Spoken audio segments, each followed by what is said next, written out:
Can we trust the New Testament? This question could mean a number of different things. It could mean, is the New Testament historically accurate?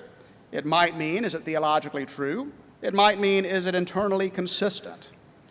Those are all important questions, but they are not our focus tonight. Instead, our focus is on a more specific question: can we trust the text of the New Testament? And by text, we mean quite literally the words that make up the New Testament. Can we know the original text?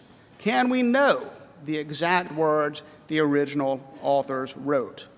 Or has the text become so garbled by the mistakes and intentional changes by scribes over the centuries that we can no longer know what the texts originally were?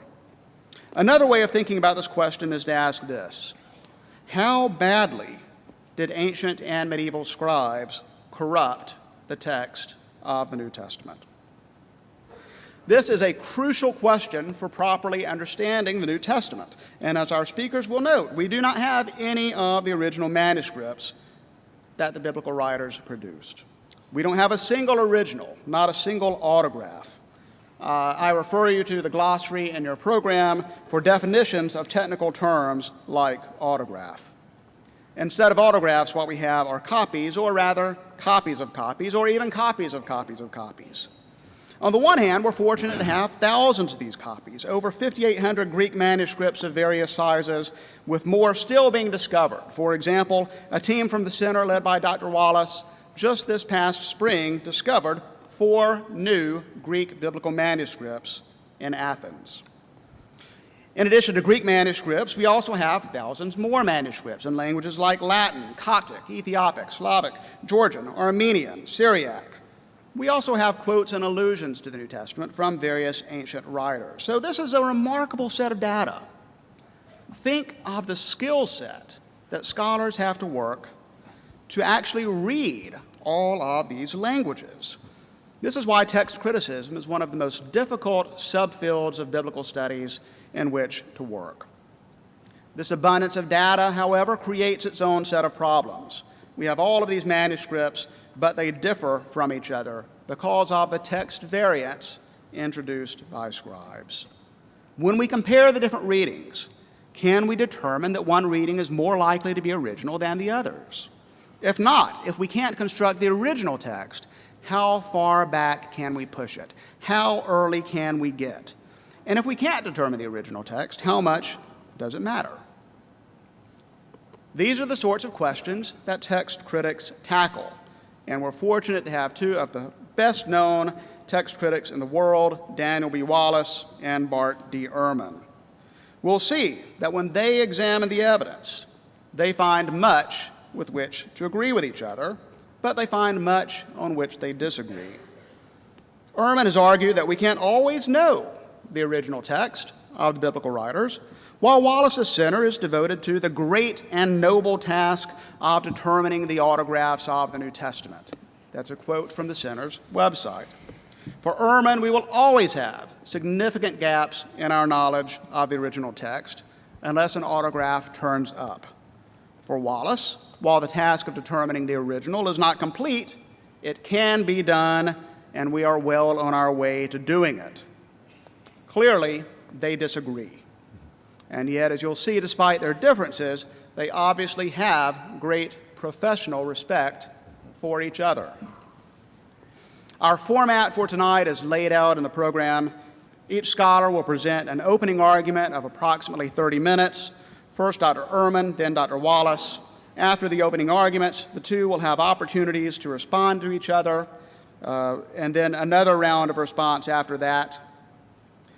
Afterwards, there will be time for questions from the audience, and we'll conclude with closing arguments, first by Dr. Ehrman and then by Dr. Wallace. You will then go home and debate who won. I'll introduce each speaker before his opening argument, and now I'll begin. Bart D. Ehrman is the James A. Gray Distinguished Teacher in the Department of Religious Studies at the University of North Carolina at Chapel Hill. He earned his BA from Wheaton College, his Master of Divinity, and PhD from Princeton Theological Seminary, where he worked with famed text critic Bruce Metzger. After teaching for a few years at Rutgers University, he arrived at the University of North Carolina in 1988. Ehrman has lectured all over the world, but you don't have to leave home to listen to him. He's videotaped several lecture series through the Teaching Company.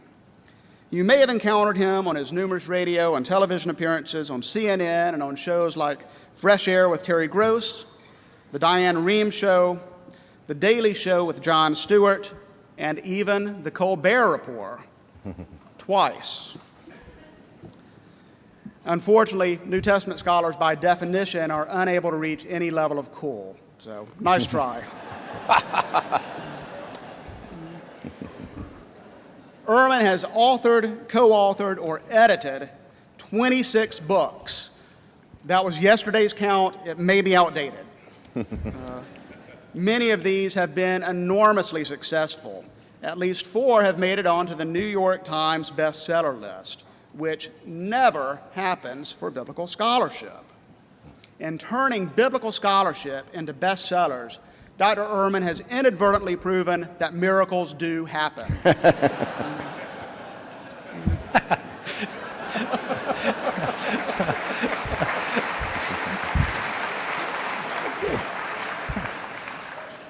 His books range from technical studies of inscriptions and particular text-critical problems to widely used introductory textbooks such as the New Testament and Historical Introduction to Early Christian Writings, which just entered its 5th edition, to works on the historical Jesus, the Lost Gospel of Judas, and Peter, Paul, and Mary, Magdalene.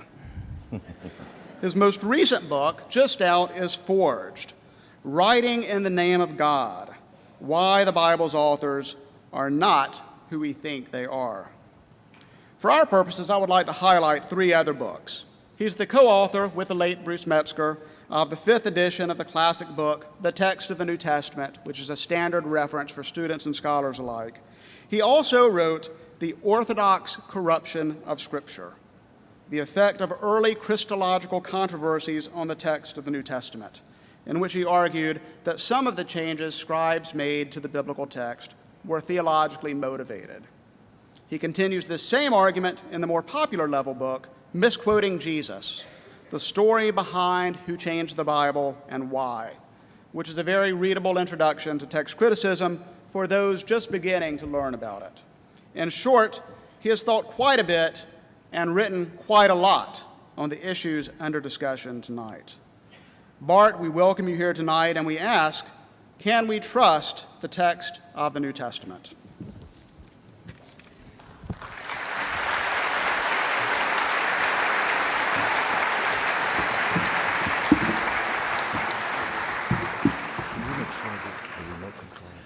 Well, thank you very much for that generous introduction, Mark, and thank you all for coming out. Just to get things started, let me ask, how many of you would consider yourselves Bible-believing Christians? Right, okay. How many of you are here to see me get creamed? Right. Okay.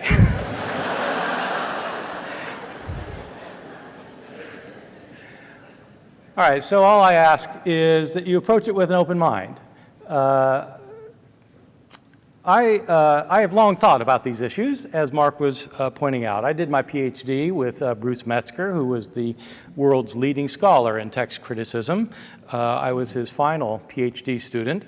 I did both a master's thesis and a PhD dissertation under him.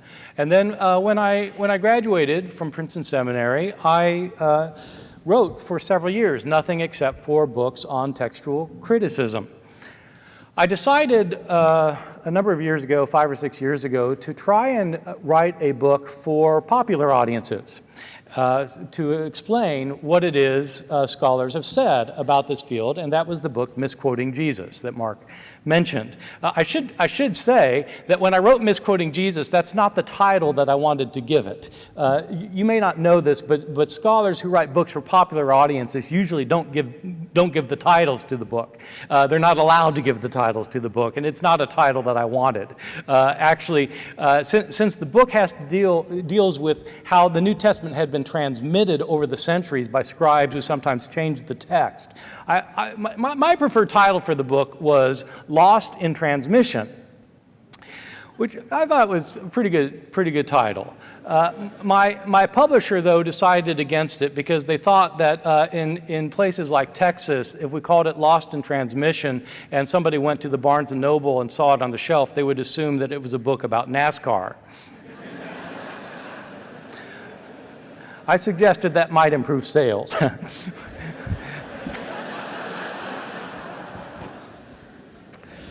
Can we trust the text of the New Testament? To get to this question, I need to give a little bit of background about how we got the New Testaments. When you read the New Testament today, you pick up the Gospel of Mark and you read the words and you assume you're reading the words that Mark wrote. Of course you assume that. But you're reading them in English and Mark wrote in Greek. And are you reading the words that Mark himself actually wrote, even if they are correctly translated from Greek into English? First, we have to think about the original Mark.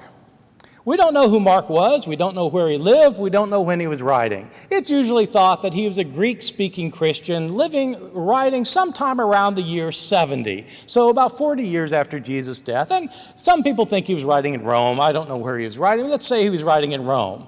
Let's say he's writing in Rome around the year 70.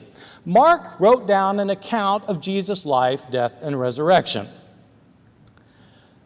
This book that he wrote was put into circulation the way books were typically put in circulation in the ancient world. It got handed around. If somebody wanted a copy of the book, they couldn't simply go to the Barnes & Noble. There wasn't a Barnes & Noble, and the book had not been mass-produced. It had been written either by Mark himself or by a scribe by hand.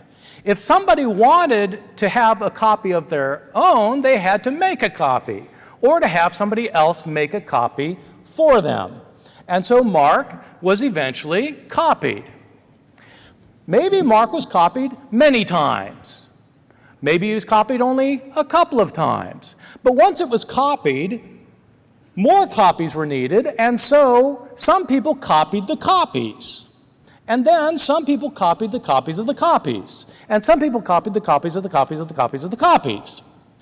Now, I don't know if you've ever tried to write out a copy of one of the books of the New Testament, like the Gospel of Mark, but I can guarantee you, if you do that, you're going to make a mistake. You might make lots of mistakes. And you are much more highly educated and literate than the vast majority of early Christians. Mistakes happen when people copy texts. And the problem is, when somebody copies a text and makes a mistake, the next person who copies the copy replicates the mistakes of his predecessor. And he makes mistakes of his own. And then somebody comes along and copies that copy.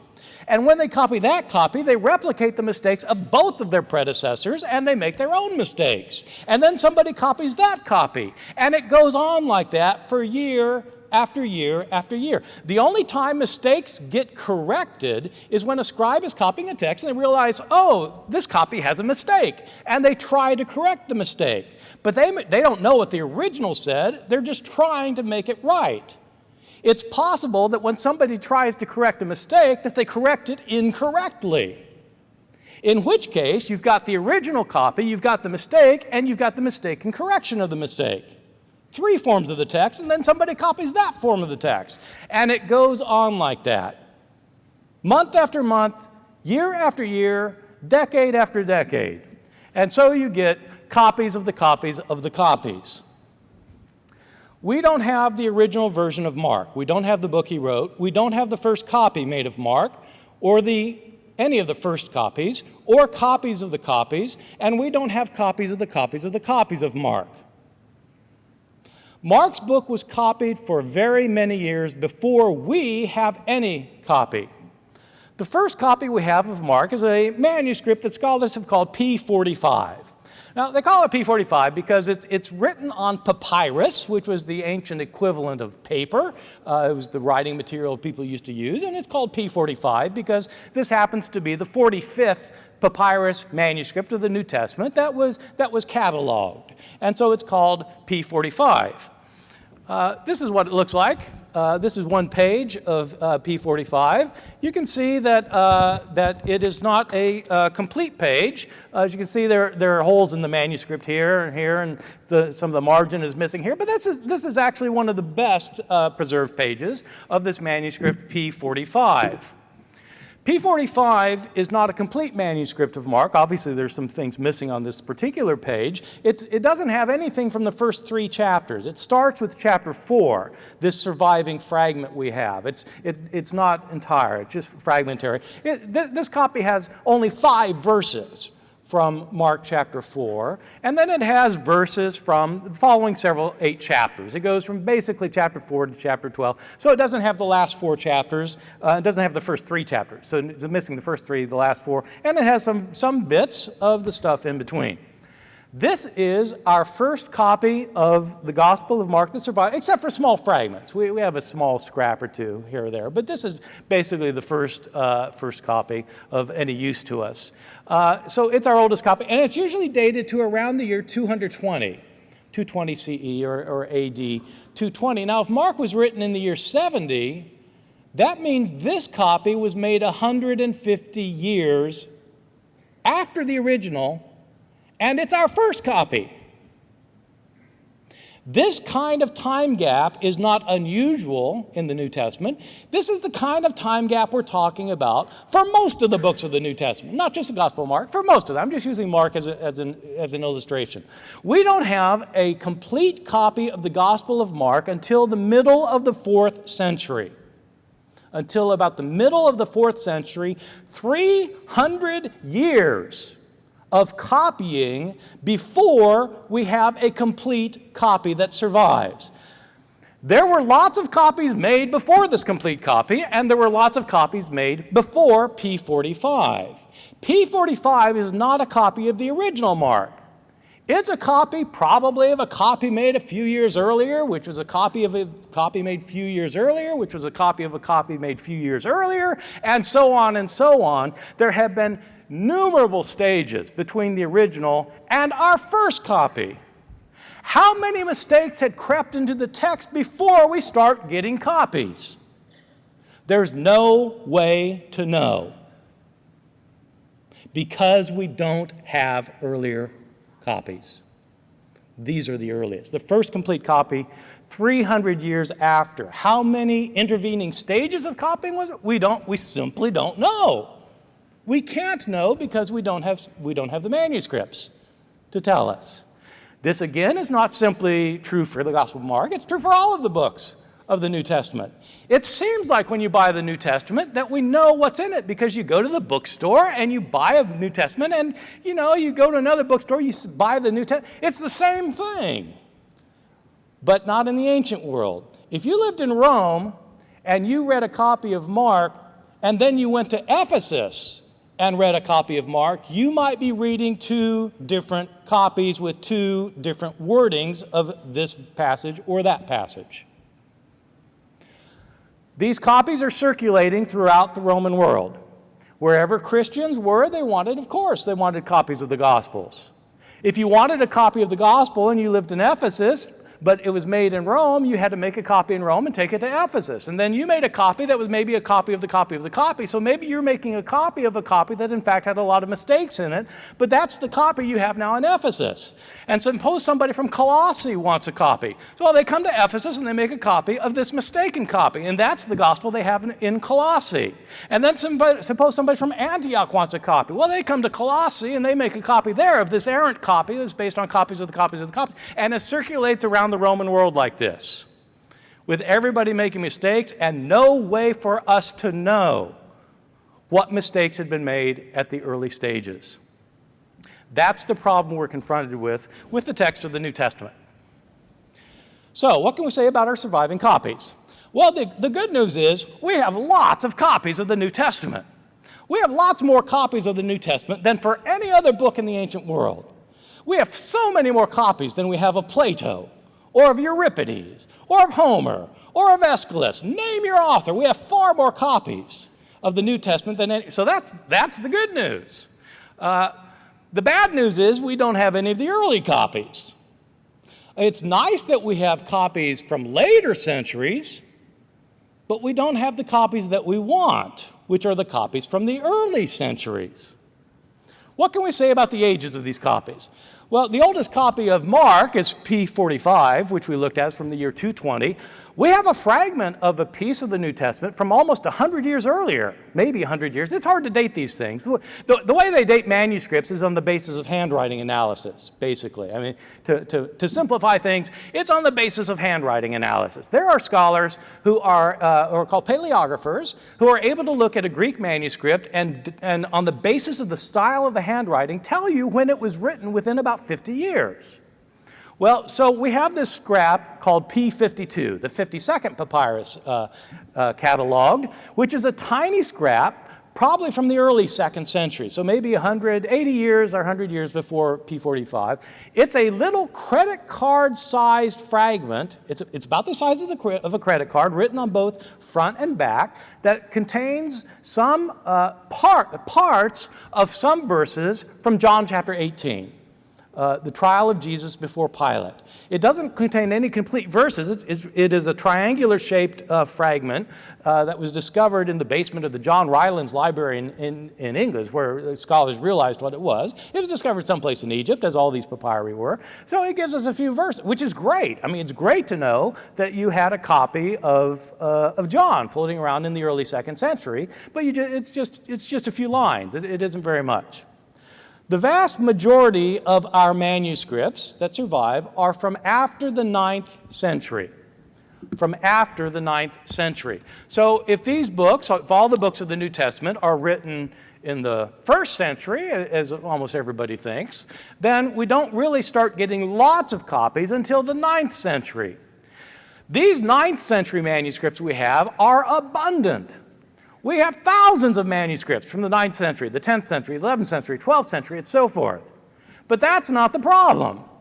It's nice that we have these later manuscripts, but they're based on earlier manuscripts, which were based on earlier manuscripts, which were based on earlier manuscripts, and we don't know how good those manuscripts were. That's the problem. As a result of the copying practices, there are lots of mistakes found in our surviving copies. Lots of mistakes. In the year 1707, so long time ago, in the year 1707, there was a scholar at Oxford whose name was John Mill, who decided to publish an edition of the Greek New Testament, in which he had studied some Greek manuscripts that were available to him of the Greek New Testament. He studied 100 manuscripts. And he made a note of wherever these manuscripts had differences, where they disagreed with one another and how to word a sentence. He didn't note all the differences, just the ones that he thought were important. And so he made a note of all what he thought were the important differences in the manuscripts, and he then produced an edition of the Greek New Testament. At the top of the page, he wrote out a line or 2 or 3 or 5 of the Greek New Testament, and at the bottom of the page, he listed the places where he had found different readings, what we call variant readings. And so he did this page after page for the entire New Testament, where among the 100 manuscripts he examined, he had found differences. To the shock and dismay of many of his readers, John Mill's Greek New Testament contained 30,000 places of variation among the manuscripts that he had examined. 30,000 places where the manuscripts differed from one another. This really upset some people. There were people who claimed that John Mill was trying to render the text of the New Testament uncertain. His supporters pointed out he didn't invent these 30,000 places. He just noted that they exist. Well, that was 300 years ago, and it was based on a study of 100 manuscripts. Now we have 5,600 manuscripts. How many differences do we know about today? The reality is, nobody knows. Nobody has been able to count all the differences in our manuscripts. Some scholars say there are 200,000 differences. Some say there are 300,000 differences. Some say there are 400,000 differences. We don't know. Even with the advances of computer technology, we don't know. One thing we can say for certain is that there are more differences in our manuscripts than there are words in the New Testament. There are a lot of differences in the manuscripts. And those are just the manuscripts we have. How many differences were there earlier? We don't know. Now, what kind of mistakes do we have in these manuscripts? So, just to be quite clear about this, most of these 300,000, 400,000 differences are completely immaterial, insignificant, and don't matter for a thing other than to show that scribes in the ancient world could spell no better than my students can today. And you know, they didn't have dictionaries. They certainly didn't have spell check. I mean, these students today, how can you possibly misspell a word? The computer puts a red line under it. I mean, how dumb do you have to be to misspell a word? Well, scribes didn't have that. And so, you know, the majority of differences, I mean, if you just count them up, are probably misspelling words. These are what I would call an accidental kind of change. Scribes just couldn't spell. And you know the scribes actually didn't care how they spelled, because sometimes you'll have the same word, like 2 lines later, spelled differently. They did, you know, it wasn't an issue for them. Well, those are differences. And so, well, who cares about spelling differences? Well, you know, most of us don't care that much. There actually are some spelling differences that matter, but most spelling differences don't matter for anything. There are other kinds of accidental mistakes that you find in manuscripts. I mean, scribes often were incompetent, or they were sleepy, or they were inattentive, and so they made mistakes. Scribes sometimes would leave out a letter. Sometimes they'd leave out a word. They would often leave out an entire line. Their eye would skip from one line to the next line, and so they would leave out a line. There are some manuscripts where scribes have left out a page. Well, that's an inattentive scribe. There are other places where scribes accidentally copy the same word twice, or the same line twice. I don't know of any instances of copying the same page twice. So these are what I would call accidental changes. They are by far the majority of the variations that we have in our manuscripts. And the thing is, these accidental mistakes are usually pretty easy. If you're trained, they're pretty easy to catch, and you can see where it's happened. And so they're not all that significant for trying to know what the authors said. But I do have to say this about the accidental changes. There probably were even more accidental changes in the years before we have surviving manuscripts. Now, my reason for thinking that is this. By the time you get to, say, the Middle Ages, who is copying manuscripts? The people copying manuscripts in the Middle Ages are the highly educated, literate people who are monks in monasteries who are trained to copy manuscripts.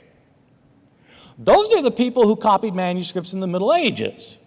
Well, you didn't have monks in the 4th century, so when we first start getting complete manuscripts, who was copying them then if you don't have monks in monasteries yet? Well, then the people copying them in the 4th century, at least the 4th century manuscripts we have, are pretty good. So they're written by highly literate people who appear to be trained to copy manuscripts in the 4th century. But things start changing when you start getting earlier. The manuscripts in the 3rd century aren't nearly as good as the manuscripts in the 4th century. The scribes don't appear to be trained. When you get to the 2nd century, many of the manuscripts, we don't have much. We just have fragments here and there from the 2nd century, but they're not nearly as good as those 4th century manuscripts. Who was copying the manuscripts to begin with? The reality is that most people in the ancient world were illiterate. This seems strange to us today because almost everybody we know is basically literate. I mean, literacy is still a big problem in this country, but 99% of the population in the United States can at least read the sports page. In the ancient world, maybe 10% of the population could read the sports page. They didn't have sports pages, but it could, in theory, have read the sports page. Most people couldn't read. Most people couldn't write. Who copied the manuscripts? In the early Christian churches, probably whoever the guy was in the church who at least could read something was the person who copied the manuscript. Was he trained as a scribe? No. Well, then, how good was he? Probably not very good. He probably made accidental mistakes that got replicated and replicated and replicated until our surviving manuscript. Probably. I mean, I don't know. Nobody knows. Dan doesn't know. Now, he's going to tell you he knows, but I'm telling you he doesn't know. In addition to the accidental mistakes, there are intentional mistakes, which are by far the most interesting kinds of mistakes, and I'm going to give you several examples of ones that strike me as rather significant. Changes where a scribe it looks like he's intentionally changing something.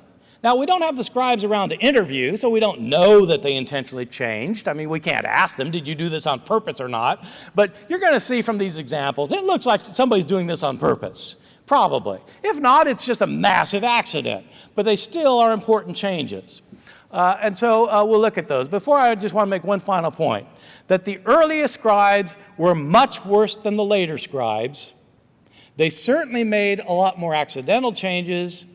They may have made a lot more intentional changes, and there's no way for us to know. Let me tell you about some of the intentional changes. I'll just give you a list of ones. These will be passages that if you know your Bibles well, which I have a strange feeling you do, unlike my students at Chapel Hill,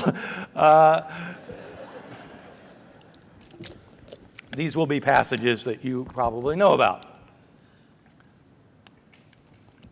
In the King James Bible, 1 John chapter 5, verses 7 and 8, provides us with the only place in the entire New Testament where the doctrine of the Trinity is explicitly taught. The doctrine of the Trinity is that there are three persons in the Godhead, the Father, the Son, and the Holy Spirit, and those are not three gods, the three are one. 1 John chapter 5, verses 7 and 8, in the King James Bible refers to there are three in heaven, the Father, the Word, and the Spirit, and these three are one. That's in the King James Bible, but it's not in the Greek manuscript. You get it, it's actually in a few Greek manuscripts, and it's in Latin manuscripts, which was at the heart of the Latin Vulgate.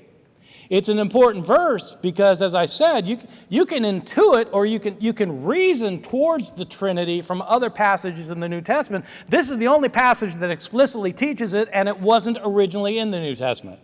Dan and I do not disagree on this point. This verse was not originally in the New Testament.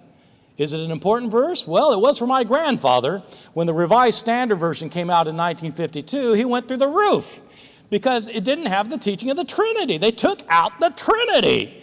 This was a huge offense. Not nearly as offensive as I would be to him, but it was a huge offense. Well, it's a rather important matter whether this verse is in there or not. Is Jesus ever called the unique God in the New Testament? It depends which manuscript you trust for John chapter 1, verse 18. Some of our manuscripts, the manuscripts that some textual scholars prefer and others don't prefer, some in this verse talk about Jesus as the unique God. No one has seen the Father at any time. The unique Son or the unique God who is in the bosom of the Father, that one has made him known. Is Jesus actually the unique God himself? Or is he the Son of God? Both are important, but it does matter whether Jesus is called God, the God, in the New Testament. Depends what you do with John chapter 1, verse 18. Does the Gospel of Luke teach a doctrine of atonement?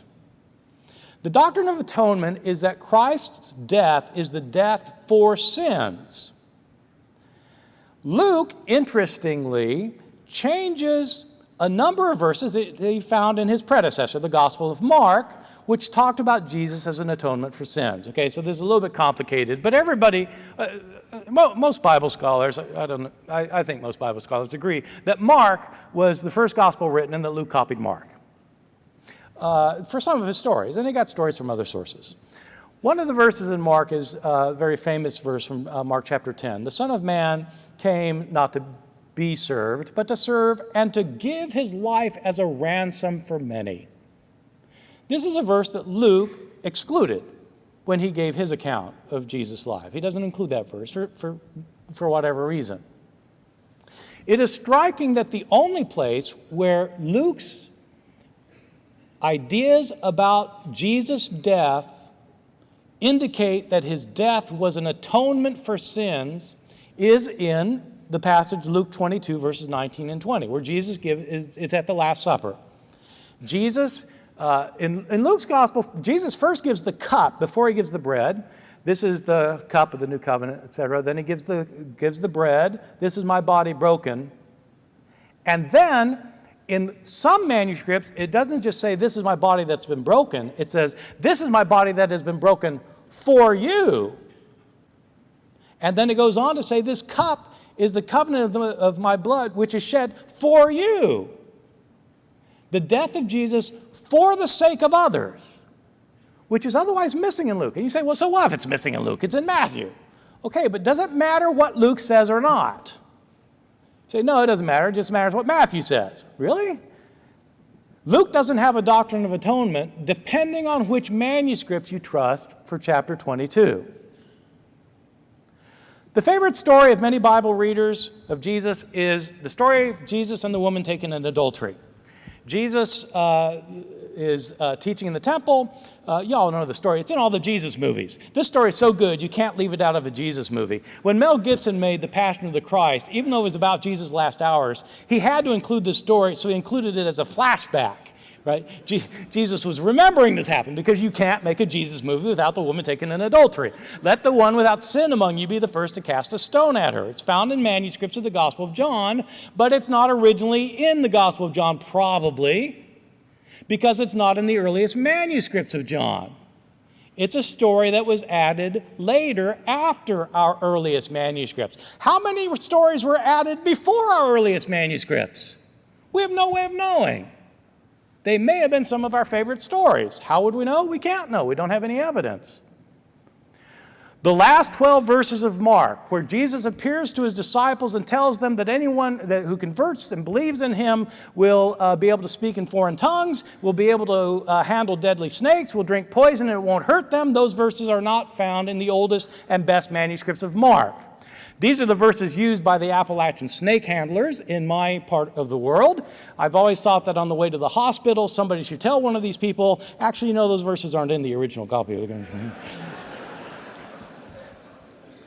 Did Jesus pray, Father, forgive them, for they don't know what they're doing? It's found only in Luke, but it may not be in Luke because some manuscripts lack it. You can see these are pretty important verses. So even though most of the changes are accidental, some of the intentional ones really matter. Is the text of the New Testament reliable? The short answer is there is no way to tell. How can we possibly know, given the kinds of evidence we have? There are passages that scholars continue to debate. Scholars disagree on this verse or that verse, sometimes important verses. They debate because we can't know. There are passages where we will never know what the original wording was. Does it matter? In my view, the answer is absolutely yes. Thank you very much.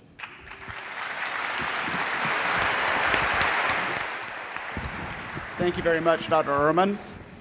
Our second speaker is Dr. Daniel B. Wallace. As I noted earlier, Dr. Wallace is a professor of New Testament studies at Dallas Theological Seminary and the founder and executive director of the Center for the Study of New Testament Manuscripts. He earned a BA at Biola University and a THM and PhD at Dallas Theological Seminary. an ordained Baptist minister who has held several ministry positions. He has served on the faculty of DTS since 1987. Dr. Wallace has traveled around the world to study and photograph biblical manuscripts. He's examined biblical manuscripts at the Ecumenical Patriarchate of Constantinople, the monastery of St. John the Theologian on the island of Patmos, the Vatican, St. Catherine's Monastery at Mount Sinai, and many other sites. He is frequently consulted by the media. He has appeared on television shows such as Day of Discovery and CBN News, and has been a source for stories and publications such as the Wall Street Journal, the Boston Globe, and U.S. News and World Report.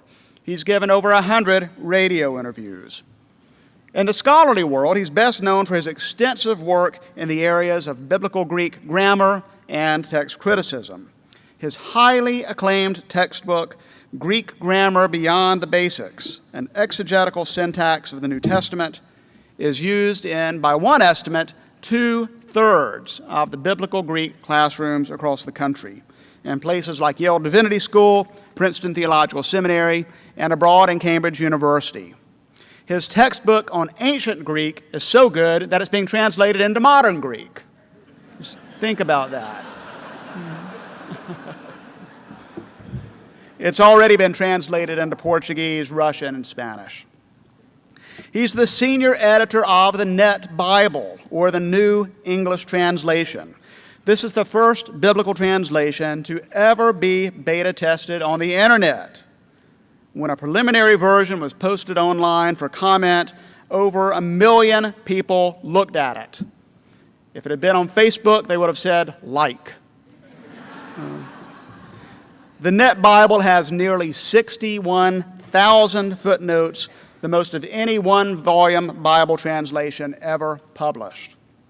Dr. Wallace is the author or co-author of several other books, such as Who's Afraid of the Holy Spirit? An Investigation of the Ministry of the Spirit of God Today, Reinventing Jesus, How Contemporary Skeptics Miss the Real Jesus and Mislead Popular Culture, Dethroning Jesus with Darrell Bach, and The Basics of New Testament Syntax.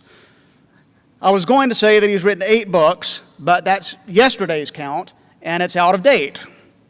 His newest book is being released for the first time tonight, Revisiting the Corruption of the New Testament. That title sounds familiar. Revisiting the Corruption of the New Testament, Manuscript, Patristic, and Apocryphal Evidence, released for the first time tonight. In short, Dr. Wallace has thought quite a bit and written quite a lot about the issues under discussion tonight. Dan, welcome to SMU, and let me ask, can we trust the text of the New Testament?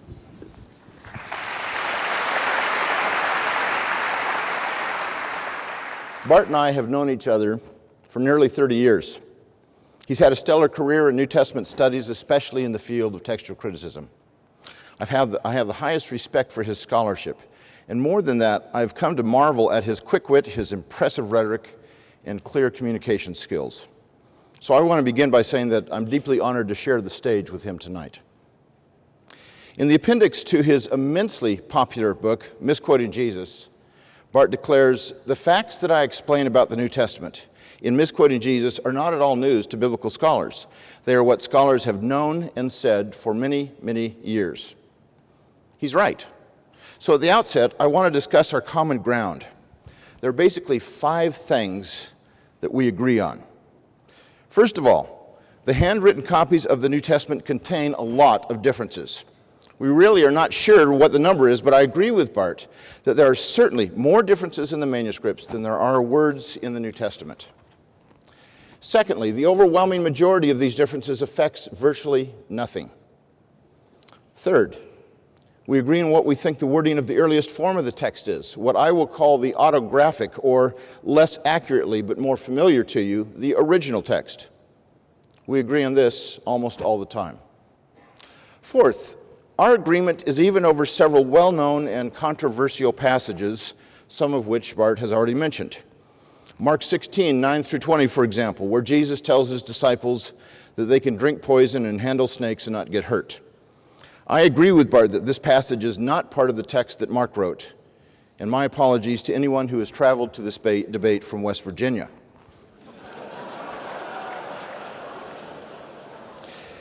We both agree that the story of the woman caught in adultery was not part of the authentic text of John. This passage has more emotional baggage for it than any other, but it has been the pursuit of truth that has led scholars to the near consensus that these 12 verses have no places in the autographic text of John or of any of the four Gospels. Put simply, it's my favorite passage that's not in the Bible. These two passages are far and away the longest disputed texts in our manuscripts. They've been considered inauthentic in virtually all modern translations of the Bible. We both agree on 1 John 5:7. In the King James Bible it reads, "For there are three that bear record in heaven, the Father, the Word, and the Holy Ghost, and these three are one." As Bart said, this would be the most explicit statement about the Trinity in the Bible, but it is definitely not part of the original text. And this fact has been known by scholars for half a millennium. And finally, we both agree that Orthodox scribes occasionally change the New Testament text to bring it more into conformity with their views. So what's the issue then? The text is not the issue. Rather, our disagreement is over two things: how significant these textual variants are, and whether we can have any confidence about recovering the wording of the original. I take the position that we can be relatively confident. I believe that the wording of the originals is not lost, but can be located in the manuscripts. But the question about how certain we can be that we have found it is an entirely different matter. I will also argue that although scribes changed the wording of the text for all sorts of reasons, they were unsuccessful in eradicating the wording of the original. It was both Orthodox scribes and unorthodox who tampered with the text. But how can we be sure that the original wording has not been erased from history, obliterated from all records? Exhibit A is Bart Ehrman's magnificent scholarly tome, The Orthodox Corruption of Scripture. In order for him to locate scribal tampering with the text, he has to know what text has been tampered with. And nowhere in the book does he say the original wording is gone, or we don't have a clue what the autographs say. Just the opposite. Virtually every one of the 300 pages in this book assumes that the autographic wording can be found among the manuscripts, and what's more, that Bart has found it.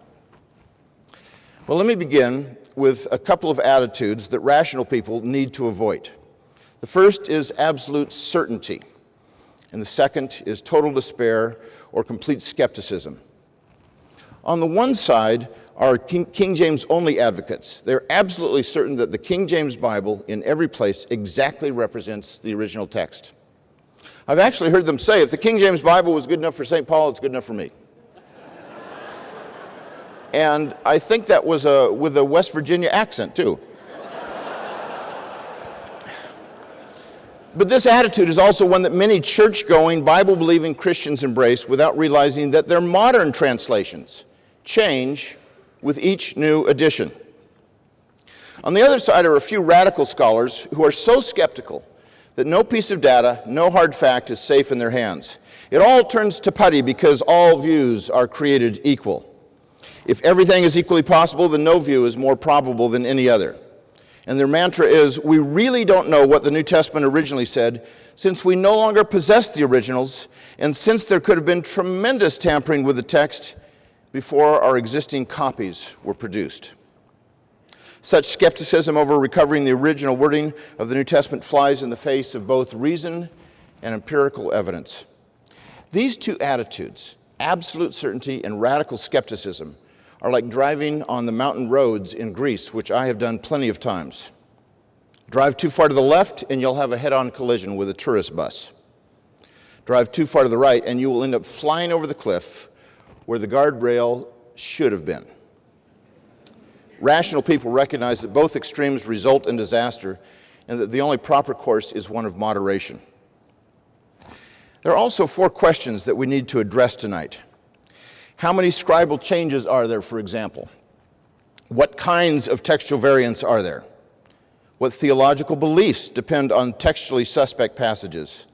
And finally, the bottom line is, can we recover the wording of the original text? I'm going to spend the majority of my time on the first question, the number of differences. But you'll see that this significantly relates to the last question as well. So let me begin with the number of variants, and I want to start with a definition of a textual variant. It's any place among the manuscripts in which there is variation in wording, including word order, omission or addition of words, even spelling differences. The most trivial changes count, and even when all the manuscripts except one say the same thing, that lone manuscript readings counts as a textual variant. And if 1,000 manuscripts read Jesus in one place and another 1,000 read instead Christ, that also counts as only one variant. The best estimate is that there are between 300,000 and 400,000 textual variants among the manuscripts. And yet there are only about 140,000 words in the New Testament. Now, if this were the only piece of data we had, it would discourage anyone from attempting to recover the wording of the autographs. But that's not the whole story. The reason that we have a lot of variants is that we have a lot of manuscripts. It's simple, really. No classical Greek or Latin text has nearly as many variants because they don't have nearly as many manuscripts. If there were only one copy of the New Testament in existence, it would have 0 variants. Yet several ancient authors have only one copy of their writings in existence, and sometimes that lone copy is not produced for more than a millennium. But a lone late manuscript would hardly give us confidence that that single manuscript duplicated the wording of the original in every respect. This was recognized 300 years ago by the brilliant textual scholar Richard Bentley in his work Remarks Upon a Discourse of Free Thinking, which was dealing with John Mill's Greek New Testament with 30,000 variants. And what he said was that if there had been a manuscript, but one manuscript of the Greek Testament at the Restoration of Learning about 2 centuries ago, then we would have had no various readings at all. And would the text be in a better condition then than now that we have 30,000 variant readings? It's good, therefore, to have more anchors than one, and another manuscript to join the first would give more authority as well as security. Bentley penned those comments in 1713 when only 100 Greek New Testament manuscripts had been examined. Today, in Greek alone, we have more than 5,600 manuscripts. Now, many of these are fragmentary, especially the older ones, but the average Greek New Testament manuscript is over 450 pages long. Altogether, there are more than 2.5 million pages of text, which we know quite well at CSNTM because we're trying to photograph all of them, leaving hundreds of witnesses for every book of the New Testament. And Bentley was right. The Greek New Testament of his day has about 5,000 differences from the critically reconstructed New Testament of today. As more and more manuscripts have come to light, we're getting closer and closer to the wording of the autographs. Now, it's not just the Greek manuscripts that count. The New Testament was early on translated into a variety of languages: Latin, Coptic, Syriac, Old Church Slavonic, the list goes on. There are about 10,000 Latin manuscripts of the New Testament alone. No one really knows the number of all these ancient versions, but the best estimates are certainly more than 5,000, plus the 10,000 or so in Latin. Altogether, we have at least 20,000 handwritten manuscripts of the New Testament in various languages. Now, if someone were to destroy all those manuscripts, we would still not be left without a witness. And that's because church fathers wrote commentaries on the New Testament, and they did not have the gift of brevity. To date, approximately 1 million quotations of the New Testament by the fathers have been recorded. If all other sources for our knowledge of the text of the New Testament were destroyed, the patristic quotations would be sufficient alone for reconstruction of practically the entire New Testament, wrote Bruce Metzger and Bart Ehrman. Far more important than the numbers is the date of the manuscripts. How many manuscripts do we have in the first century after the completion of the New Testament? How many in the second, the third? Although the numbers are significantly lower, I think they're still rather impressive. We have today as many as 12 manuscripts from the second century, 64 from the third, and 48 from the fourth. That's a total of 124 manuscripts within 300 years of the composition of the New Testament. Now, most of these are fragmentary, but collectively, the whole New Testament is found in them multiple times. How does the average classical author stack up? If we're comparing the same period, 300 years after composition, the average classical author has no literary remains. Zero, none, nada. But if we compare all the manuscripts of a particular classical author, regardless of when they were written, the total would still average less than 20, and usually less than a dozen. Stack them all up, and they're about 4 feet high. So how high would the stack of New Testament manuscripts be by comparison? Well, let's take a look. Would that be enough? No, I think we have a few more. Yeah, that's getting better. It's probably not enough. We need to add some more New Testament manuscripts. That's getting better, but it's still not even close to enough. That's still not really there. That's as much as I could do on PowerPoint. That's 1/4 the amount. If you were to put that New Testament stack in one stack, not the 10 that I've got across there, and make it go up as high as it was supposed to, we'd have over a mile of manuscripts compared to 4 feet. Now, perhaps this seems a little bit abstract. Let's use money as an analogy that you can all relate to. If the average ancient author makes $20,000 a year, which is below the poverty level, today that is, the New Testament earns $20 million a year. Skeptics repeatedly note that the vast majority of New Testament manuscripts come from at least 800 years after the completion of the New Testament. The implication they draw from this is that none of these manuscripts are trustworthy, that the New Testament is in no better shape than any other ancient literature. What they don't tell you is that these later manuscripts add only 2% material to the text. If you can envision the New Testament as a snowball rolling down a hill, picking up alien elements through the centuries, it's remarkable that it only picks up 2% more material over 14 centuries. And they don't tell you how this compares to other ancient writers. For many important authors, we only have partial works. Livy and Tacitus were two of the most important Roman historians of the 1st century CE. We base an awful lot of our understanding of Rome on these two writers. Livy wrote 142 volumes on the history of Rome. Only 25% of them survive today. Only a third of Tacitus' writings are still with us.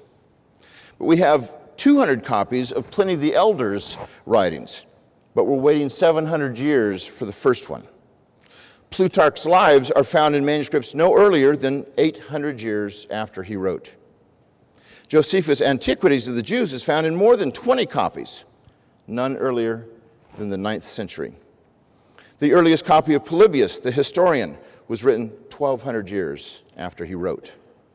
There are massive gaps in copies of Pausanias' description of Greece, all of them coming more than 1,400 years later. Herodotus' Histories has 26 copies, the earliest coming half a millennium later. But we're waiting 1,500 years for the first substantial copy. We are waiting 18 centuries for any substantial copies of Xenophon's Hellenica. Now, these are not obscure authors. They are some of the most important historians and biographers of the Greco-Roman world. And for some of the better preserved writings, there are gaps galore. One scholar complained that the surviving copies of some of these writings are filled with gaps, corrupt, dislocated, and interpolated. He then proceeds to lay out principles to fill the gaps with nothing but his own reason, because he can't find the original wording in any manuscript. Another scholar notes that for the manuscripts of his author, the chief blemishes are gaps in the text where the manuscript tradition fails us entirely. The task of filling the gaps without manuscript testimony is absolutely necessary for most of Greco-Roman literature and almost entirely unknown for the New Testament. Let me repeat that.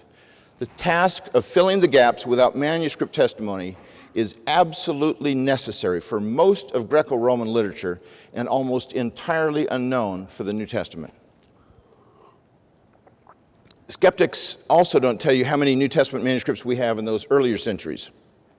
I've already mentioned the data on the first 3 centuries. Here are the statistics through 900 CE. Here are the statistics for the 900 CE. We have at least 3 times more New Testament manuscripts today within the first 200 years than the average Greco-Roman author has in 2,000 years. Although only 10% of the Greek New Testament manuscripts were copied before 900, that's still more than 500 manuscripts. To argue that we don't have very many New Testament manuscripts from the early centuries is only true in relation to later New Testament manuscripts, not to anything else in the ancient world. Even J.K. Elliott, a meticulous New Testament textual critic who happens to be a non-Christian, correctly notes, we have many manuscripts. He noted some other things too, but not that.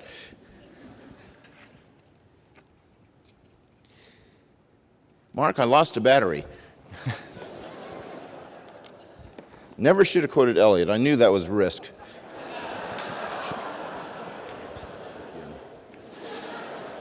Well, Bart is right, however, that New Testament scholars have a serious problem on their hands, but it's not the problem that plagues Greco-Roman scholars. New Testament scholars are confronted with an embarrassment of riches.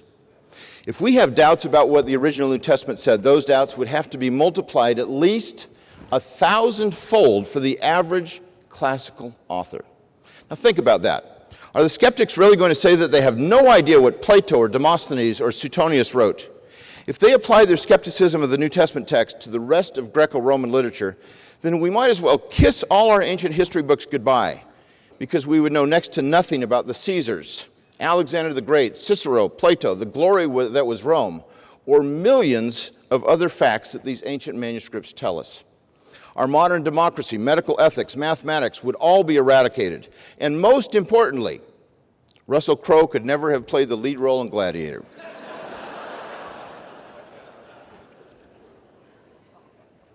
This kind of skepticism would thrust us right back into the dark ages where ignorance was anything but bliss.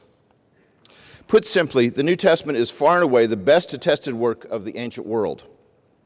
And precisely because we have hundreds of thousands of variants and hundreds of early manuscripts, we're in an excellent position for recovering the wording of the original. To speak about the number of variants without also speaking about the number of manuscripts is an irresponsible appeal to sensationalism. Now we get to the second section, the nature of the variants. What kinds of variants are there in the manuscripts? Well, more than 99% make virtually no difference at all. For example, the most common variant involves spelling. And this is... Sorry about that. Spent a little time at TCU today.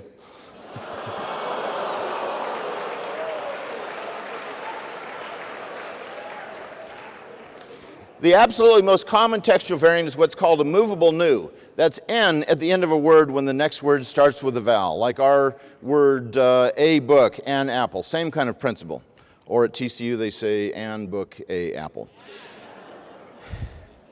Well, then there's alterations that cannot be translated. They can't be translated because Greek is a highly inflected language. You can put three words, Jesus loves Paul, in any order you want in a sentence, and it can mean exactly the same thing. Word order has to do with emphasis, but not meaning because of the inflections on the ends of the words. But not only does Greek have a highly inflected language, it also uses the definite article, the word the, in ways that we don't use it in English. You could say, the Joseph and the Mary went to Jerusalem, as Luke does in chapter 3 of his gospel. We would say Joseph and Mary, not the Joseph and the Mary. That sounds like a doofus. But that's ancient Greek, and that's how it was. Now, I wrote my master's thesis on when the article does not occur in the Greek New Testament. I wrote my doctoral dissertation on when the definite article does occur in the Greek New Testament. These two works could cure the most hopeless insomniac. And I still don't know why the is used with proper names. It may be significant, and it's a lot of textual problems that have that, but it's not that significant. So here's how many ways you can say Jesus loves Paul in Greek. Please write this down because it will be on the test. 8 different ways you can say it. Oh, here's another 8 ways you can say it. Now, if you factor in different spellings for these words, or what's called nomina sacra, or particles that typically are not translated, there are literally hundreds of ways to say Jesus loves Paul in Greek, where every single time it's translated exactly the same in English.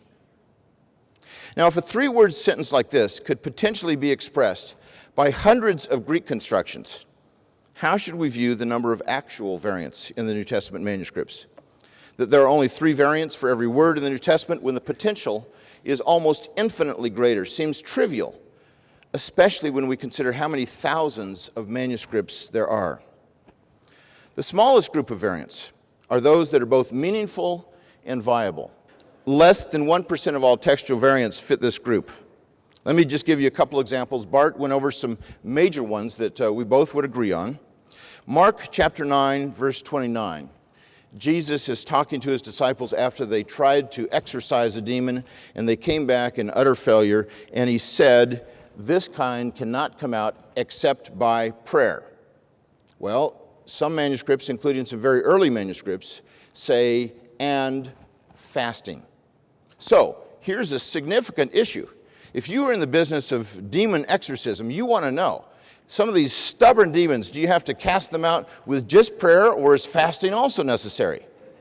Now, you can tell just by looking at me that I go with a shorter reading.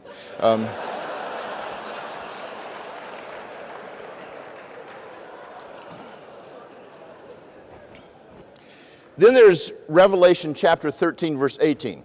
This is a verse everybody knows. We all know that the number of the beast is 666. Ask anybody at SMU, what's the number of the Antichrist? 666. They don't even need to wake up to tell you that. Well, not so fast.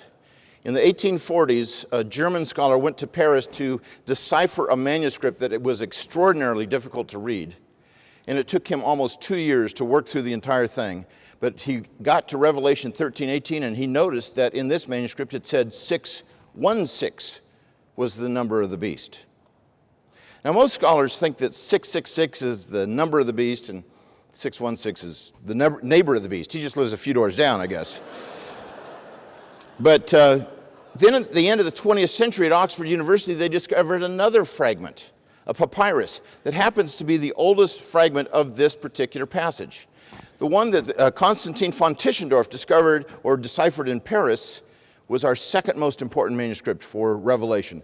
The one at Oxford, our oldest for this particular chapter. Those two manuscripts may well tell us what the original wording is for this particular passage. Now, is it important? Yes, I think it's extraordinarily important, especially if it gets into modern English translations, because if you start having 616 as the number of the beast, it will send about 7 tons of popular Christian literature to the flames.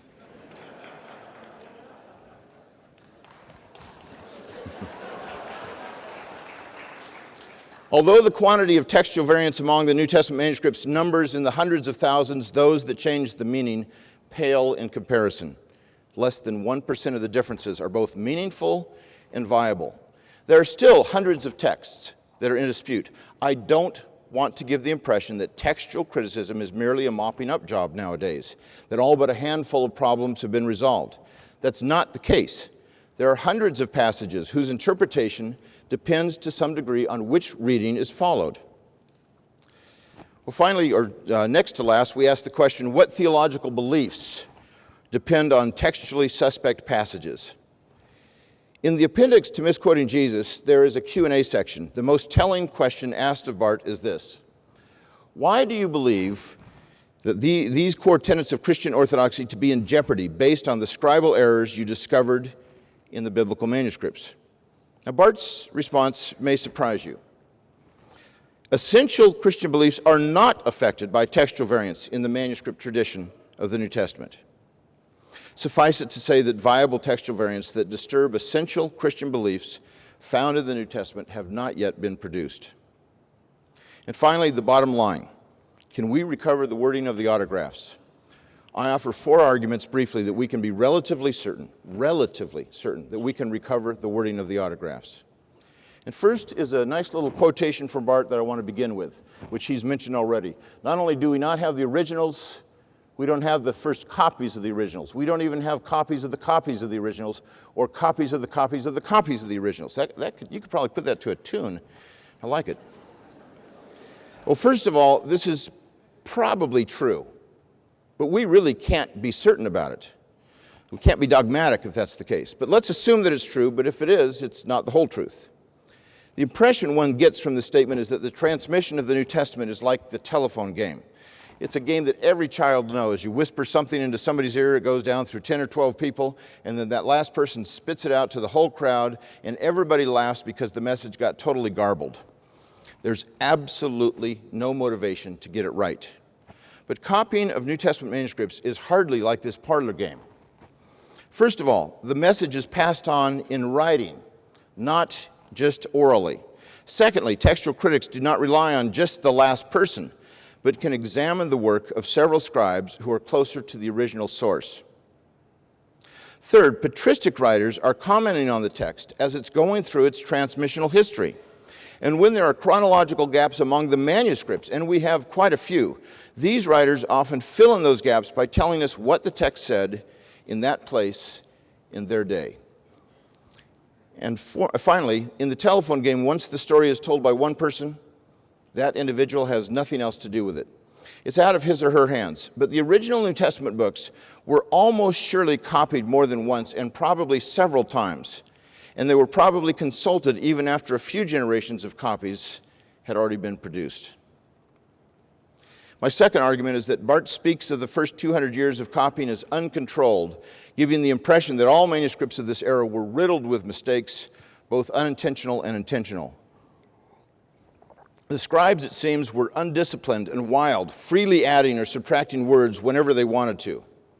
But this is not the whole story. The standard introduction to New Testament textual criticism puts things in perspective.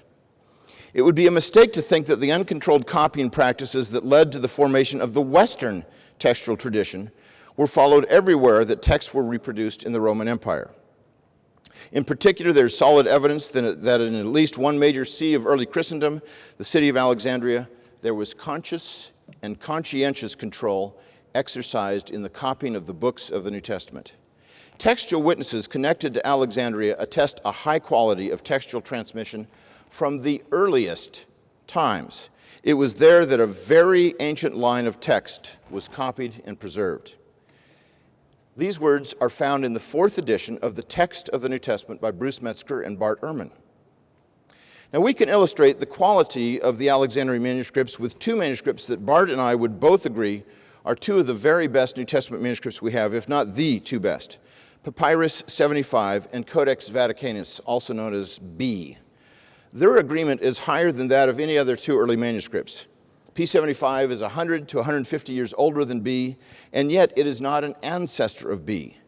Instead, B copied from an earlier common ancestor that both B and P75 were related to.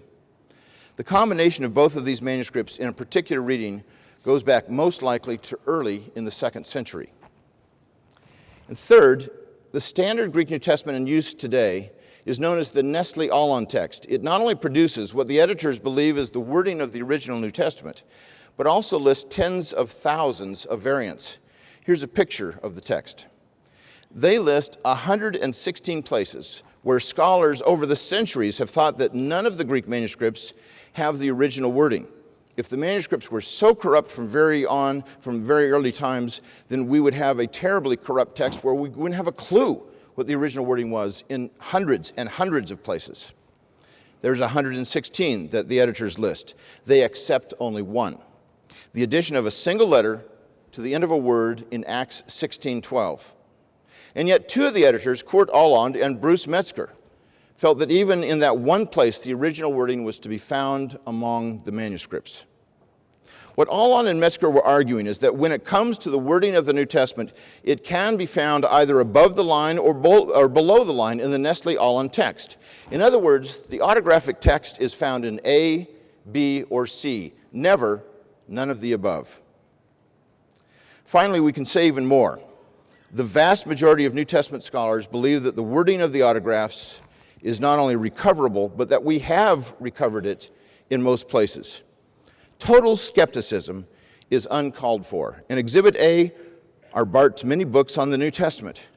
In these books, he presupposes knowledge of the wording of the autographs. Here are just some of the titles that you can see. Notice, Orthodox corruption of Scripture, misquoting Jesus. The text of the New Testament, its transmission, corruption, and restoration. and forged, writing in the name of God, why the Bible's authors are not who we think they are. Take just the last book, published earlier this year, as an illustration. In Forged, Bart argues that Paul did not write 1 Timothy, 2 Timothy, or Titus, collectively known as the pastoral epistles. One of his arguments is that the vocabulary of these letters is not the same as what we find in Paul's authentic letters. Now, in order for him to make that claim, he has to know what the words are in Paul's other letters, as well as what the words are in the pastoral letters. Regardless of what some of us may think about his argument in Forged, this book simply could not have been written unless Bart was sure about the wording of the original text in almost every place. And the same is true for all his books on the New Testament.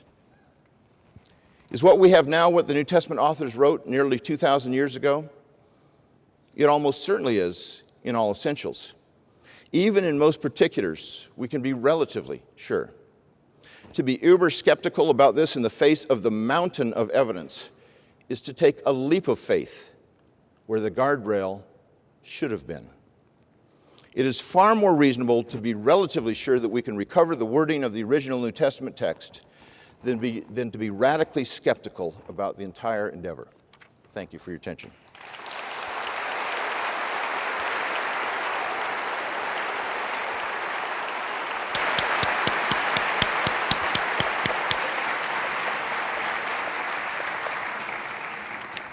Thank you very much. Thanks, Mark. At this point, we'll have 2 rounds of response. Professor Ehrman will have a chance to respond and raise questions, followed by Dr. Wallace, followed by Dr. Ehrman, followed by Dr. Wallace. Each round of response will last for approximately 5 or 6 minutes. And Bart, we'll begin with you. Thank you very much, and thank you, Dan, for that very informative and hilarious presentation. It's a very impressive statement. I think Dallas is well served to have such a competent textual critic in its midst. 2 things struck me about Dan's presentation. One was lost in my notes. One was how much we agree on many important points. The other was how little, it seems to me, he's addressed the real problem. One of the strategies that Dan has used is to quote some of my earlier books, some of which were written nearly 20 years ago, claiming that I obviously do believe that we can achieve the original text. I've changed my mind on that question. I simply, for the reason that I've given you. We don't have evidence that can tell us whether we know about the original New Testament, and I was a little bit disappointed in seeing that Dan didn't provide any evidence. I'll bring that up again at the very end of my closing remarks here. First, I want to make a couple of comments about things that he really stressed that struck me as really irrelevant. First, Dan wants to stress that the reason we have so many variants is because we have so many manuscripts, and we have all of these patristic authors who quote the New Testament. We have lots and lots of witnesses. I agree, but that's not relevant. Yes, that's why we have so many variant readings, but what about the manuscripts we don't have from the early centuries? He says we have 124 manuscripts within the first 300 years, and the New Testament is replicated many times in those manuscripts. I'd like to see the evidence of that, actually, that we have the entire New Testament replicated many times in those manuscripts. But even if it's true, what are our earliest witnesses? How many do we have before P45 in the year 220 for the Gospel of Mark? It's 150 years after Mark was originally produced. What manuscripts do we have before that? Dan stresses that we have many more manuscripts of the New Testament than we do have for classical authors, and that if we reject the idea that we can achieve the original text for the New Testament, then how much more for the classical authors? So we may not know what Plato said, or Cicero, or Suetonius, or Tacitus, and he's absolutely right. We may not know. But how does that mean that we do know about the New Testament? It doesn't address the question. Dan argued that only 1% of our surviving variants matter for anything. Only 1% are meaningful and viable. I don't know if that's true. It might be 1%. Suppose it is 1%. My question does not pertain to the 1%. My question pertains to the textual variants that were introduced into the manuscript tradition before our surviving manuscripts. How many additions were there before our manuscripts? How many omissions were there before our manuscripts? And if he tells us that we know the answer, then I'd like to know how we know the answer. How does he know that the manuscripts were not changed? He agrees with me that there are hundreds of passages that really matter. But then he wants to stress that no essential Christian beliefs are affected, and he quotes me to that effect. That is absolutely true.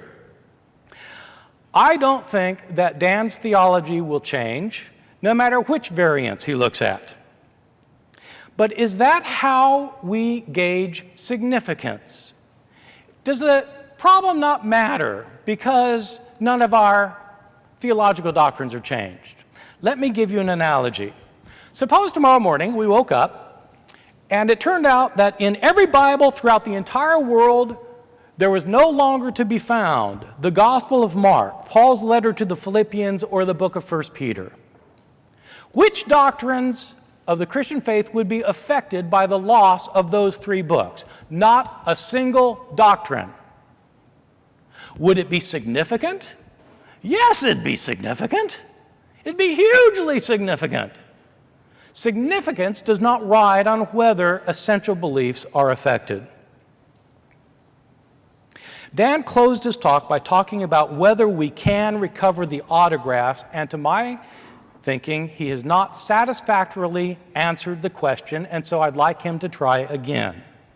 How do we know that the text was not changed significantly before our earliest surviving manuscripts? What is our basis of knowledge for that? I would like him to address that question, and let me make it more specific. How do we know that our surviving manuscripts were copied from accurate copies instead of thoroughly erroneous ones? I'm not asking whether the later manuscripts, after the year 900, were accurately copying their predecessors. How do we know that our earliest copies were preserving accurate copies of accurate copies? How do we know that? Dan also says that 99% of our surviving variant readings are insignificant, and so my question is, how many significant variants were created before our surviving manuscripts? And how do you know? If you don't know, then how can you say that we can trust the text of the New Testament? Thank you very much.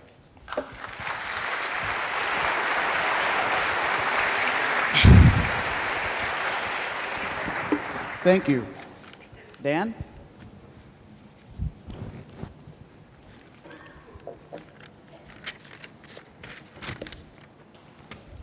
Again, Bart, I thank you for your great questions, which I will perhaps try to answer maybe later.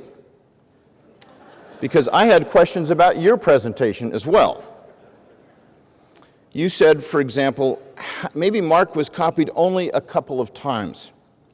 That kind of a scenario for the copying of these manuscripts is absolutely vital for you to come up with the idea that the manuscripts could have been changed multiple times before we get to any of our copies at all.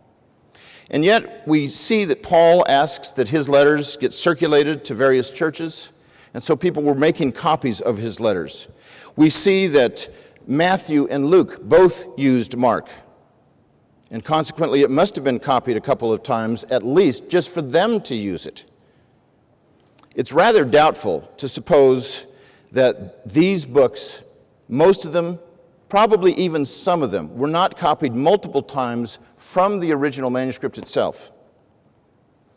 In your book, Misquoting Jesus, you said that 1 Thessalonians may have been read so many times that it simply wore out and deteriorated.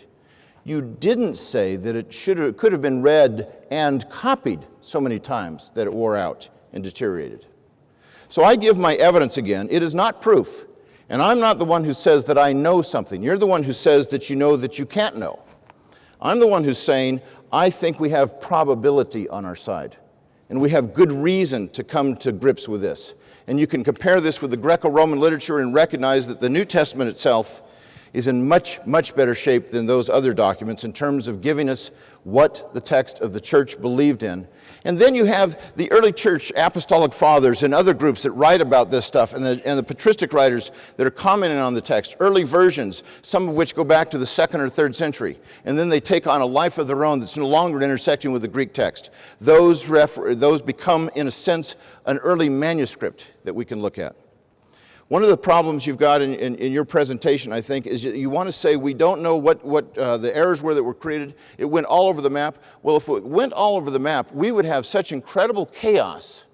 How in the world could those manuscripts have been utterly destroyed so that all we have left are those that seem to fit into orthodoxy as far as what you even confessed, that no essential belief of the Christian faith is affected by any of our extant manuscripts?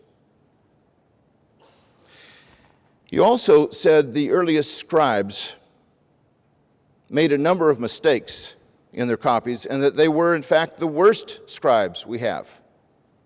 I'd like to ask you how you know that. Our earliest scribes, we have as many as 12 manuscripts from the 2nd century. And by the way, you asked about how many we have in terms of a multiplicity of that, and you've asked before, what's my basis for that information?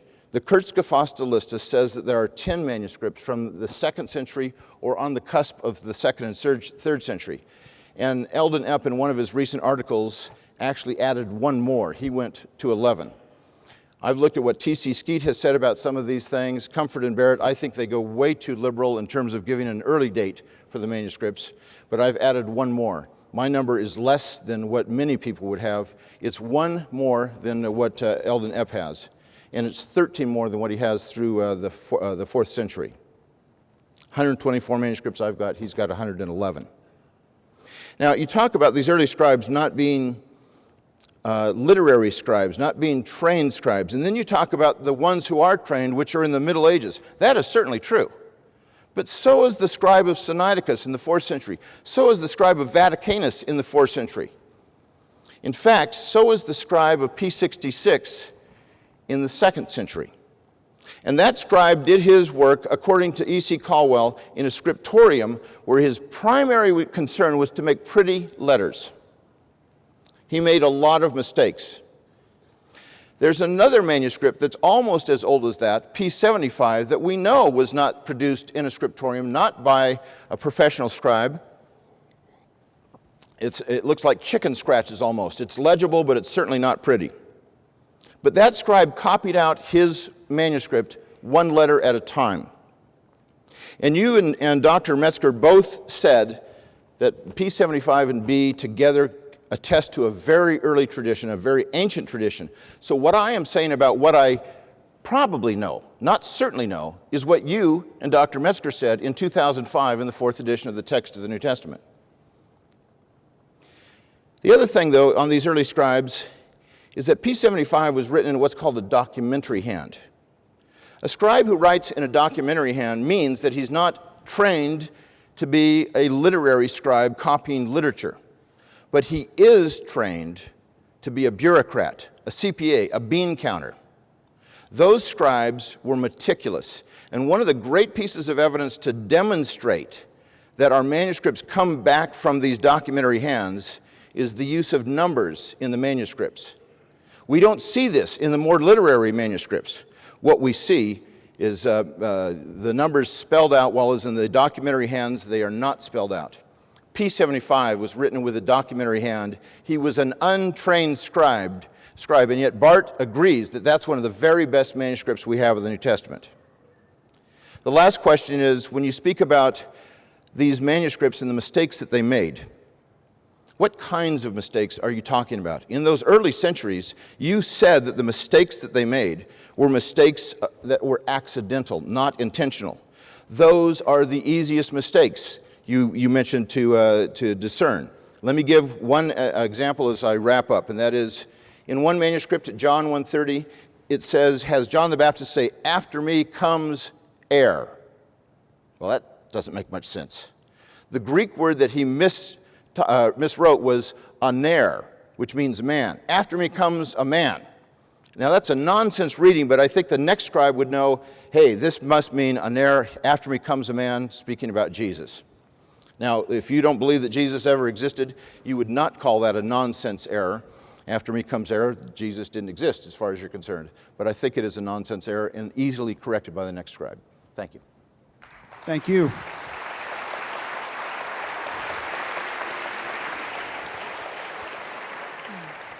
Well, this is getting good. We'll have one more round of debate. Bart, it's your turn. Okay, thank you very much. So I'm looking forward to Dan's answers to my questions.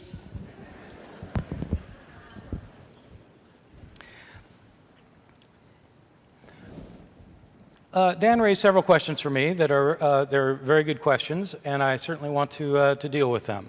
Dan raises the question, how do I know that Mark was only copied a couple of times? That's his first question to me, and I don't know. I don't know whether it was copied twice, or 5 times, or 500 times. I don't know, and neither does Dan. Were the first copies accurate? I don't know, and neither does Dan. Were the copies of those copies accurate? I don't know, and either does Dan. How do we know that the earliest copyists were accurately representing the text that they had in front of them? There is simply no way to know. Dan once again reverts to the fact that our manuscript evidence for the New Testament is so much better than for the Greco-Roman, other Greco-Roman literature. And once again, we're in agreement on this. Yes, we have far more manuscripts for the New Testament than for any other book from the ancient world. Yes. Is that relevant to the question we're talking about tonight? No. The question is, can we trust that we really know what was in the original copies of Mark and the other books of the New Testament? Dan wants to label me as a radical skeptic, and I'm simply saying that we have no evidence. If he thinks that there is evidence, I want to know what the evidence is. And so why doesn't he tell us the evidence that the earliest scribes, on which our later scribes depended, copied their text accurately? How do we know that the earliest copies of Mark did not take out a verse or two they didn't like, or add a verse or two that they thought should be in there? How do we know that they didn't do that? We have no way of knowing that. And so I'd like to know why Dan thinks that we do know. Dan does ask a very good question. How do we know that our earliest scribes were the worst scribes? And so it works like this. If you take 2 manuscripts from the 12th century and carefully compare them with one another word for word, they very often will agree in the vast majority of cases. If you take a manuscript from the 2nd century or the 3rd century and compare it with an 11th century manuscript, there will be enormous differences, tons of differences. Why? Because the later scribes were trained to copy things accurately. The earlier scribes were not. And not only are the early manuscripts more different than the later ones, and the later ones are from one another, the early manuscripts, when you compare them carefully with one another, word for word, are greatly different from one another. And so Dan mentioned, for example, 2 manuscripts, P66 and P75. They're closely related, with hundreds and hundreds of differences between them. He really does not want to use P66 as an example of a manuscript that is done by a competent scribe. Yes, he makes pretty letters, and he makes hundreds of mistakes. as detailed in the thorough examination of Gordon Fee, which has been published as a book and that Dan knows all about. This is an example of a scribe who made tons of mistakes. Now, our earliest scribes clearly show that they're not trained to copy manuscripts the way monks were in later monasteries. When you go back to the 4th century, he mentions Codex Sinaiticus and Codex B, and he says these are very good manuscripts, which is, of course, what I myself said and that I agree with. By the 4th century, you start getting good manuscripts, but you start looking at the earlier manuscripts, and they're not nearly as good. The earlier manuscripts are copied by scribes who are not trained. What about the manuscripts that preceded those manuscripts? What about the scribes who were copying the text not in the year 350, but in the year 80? What assurance do we have that those scribes were good when the trend is that the earlier you go, the worse the scribes are? What happens when you go to a period earlier than our surviving manuscripts, to a period where scribes are copying before our surviving scribes were copying? Are you telling me that those earlier scribes are more likely to be accurate than the 3rd and 4th century scribes? On what grounds do we say that? What is the evidence? That's what I'm asking for, is the evidence. Let me try once more with my questions. How do we know, or rather, how does Dan know, that our surviving manuscripts were copied from accurate copies instead of thoroughly erroneous ones? How does he know that? And when Dan says that 99% of our surviving variant readings are insignificant, my second question is, how many variants were created before our surviving manuscripts? And how many of those variant readings were significant? If he says he doesn't know, then I want to know how he can say that he can trust the text of the New Testament. Thank you.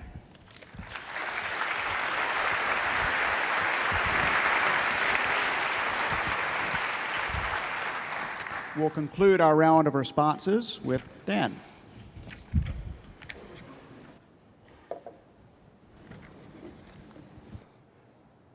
Again, lively questions, Bart, while still skirting the issues that I raised with you, but that seems to be the way we're doing this tonight. We don't have hard evidence that you're asking for. That's what we both agree on. We do not have the hard evidence, but we have a great deal of soft evidence that, in all probability, leads to the conviction that what we have in our hands is, in all essential respects, what the New Testament writers actually wrote. I could illustrate it this way. Bart keeps talking about these early scribes that made mistakes left and right, and we have no idea if they were accurate copies or not. Well, let's just suppose I took 20 of you, and we met in a room, and I read out to you the text of the Gospel of Mark. Many of you would make some very egregious errors. All of you would make mistakes. How in the world could anybody get back to the text that I read to you? Well, that's what Bart and I both know very well how to do. It's known as textual criticism. We examine these manuscripts. We can compare the manuscripts so that we can see this reading came from this. It's an errant reading that was due to this kind of mistake. We can compare the manuscripts in terms of which ones are sloppier, which ones tend to be more accurate, and the basis that they have. We can do it through several generations of copies. In fact, I do an exercise that I've done now 70 times in churches all over the country and, in fact, in the world. It's called The Gospel According to Snoopy.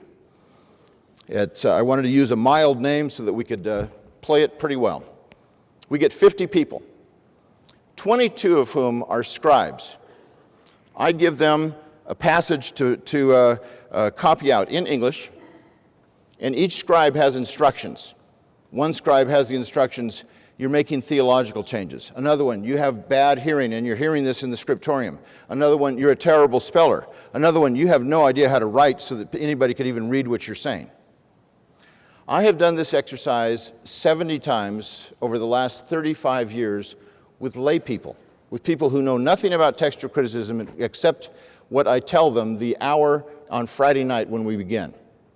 The scribes copy out the text. Saturday morning, everybody else comes together, and on the basis of thinking through the issues of the external evidence and the internal evidence and the relationships that these scribes have to each other, with the earliest manuscripts all gone, they work through that to try to get back to the original wording of the gospel according to Snoopy. Over the years, almost every single time we've done this, there have been no more than 1 or 2 mistakes.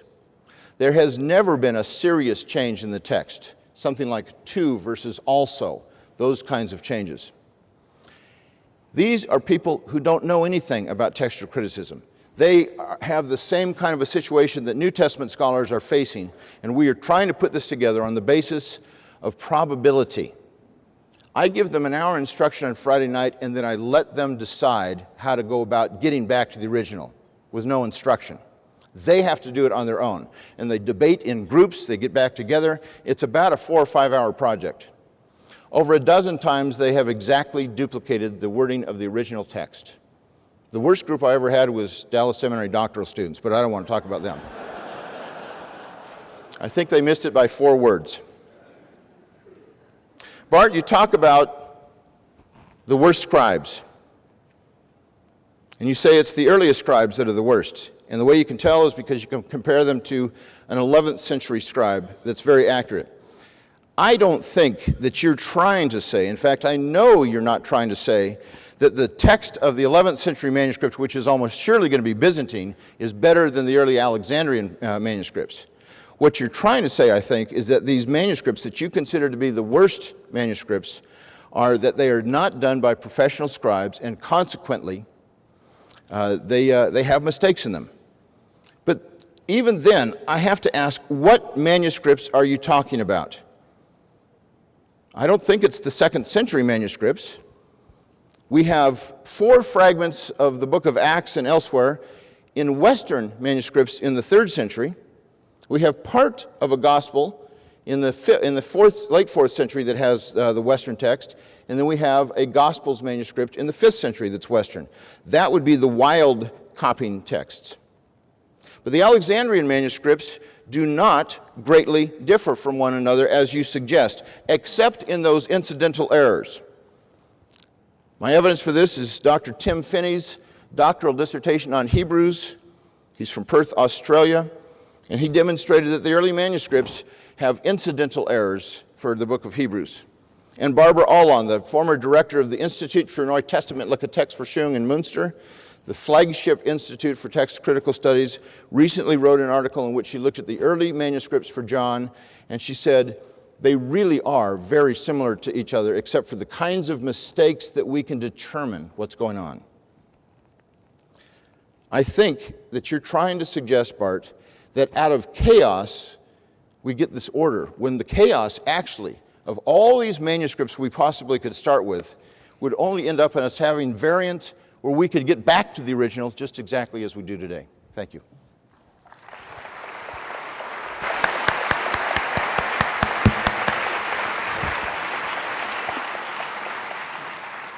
Thank you very much. Thanks to both of you. Now, I know that many of you have been looking forward to a time when you could ask your own questions, and we'll now move into a time for about 30 minutes. So the unspoken premise of the debate question is the New Testament itself. How is that constructed? I'm talking of the canon of the New Testament, sort of assuming that what we know of today as the New Testament was what was sort of in circulation by the original Christian church. We've since found a number of other documents and other writings that were sort of in circulation but didn't make it into the final cut of the canon. Is there anything that we can learn by textual criticism of those works that would help to inform understanding of what we consider now the canonical New Testament? Yeah, I can deal with that quickly. If you Go want. ahead, and I'll follow up. Yeah. It's just we don't have as many manuscripts as most of these for most of these other non-canonical works, but there are some that we have a lot. I mean, the Proto-Evangelium Jacobi, the Proto-Gospel of James, was a very popular book through the Middle Ages, and we have 500 some manuscripts of it in the various vernaculars of Europe.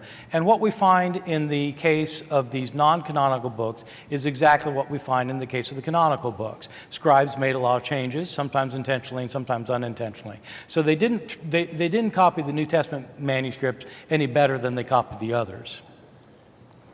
I'd say they copied them worse.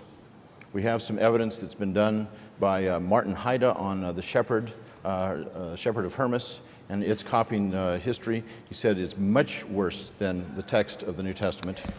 And we have evidence on the Gospel of Thomas in this new book that has just come out today that I've edited, Revisiting the Corruption of the New Testament.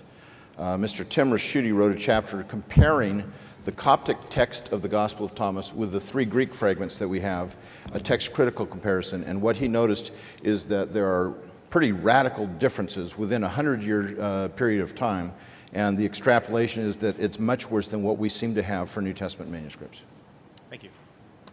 Over here, a question for Dan or for both. Dr. Ehrman, I'm wondering if we can't get back to an autographic reading of the New Testament, then how do you envision the aims of textual criticism in the first place? What's the point of textual criticism if we can't get back to an autographic reading? Thank you. It's a great question.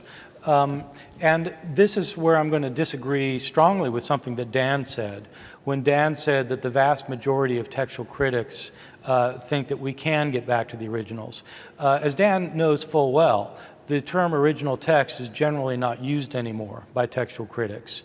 If you go to the SBL, the Society of Biblical Literature section on textual criticism, where scholars from around the world come together, scholars have gotten away from using the term original text for many of the reasons that I've laid out for you.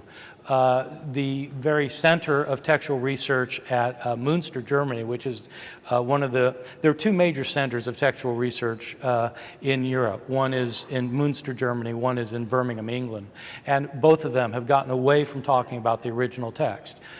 So what they tend to talk about instead is, how do you translate it, Dan? Hauskong's text. Exit text. Yes, thank you.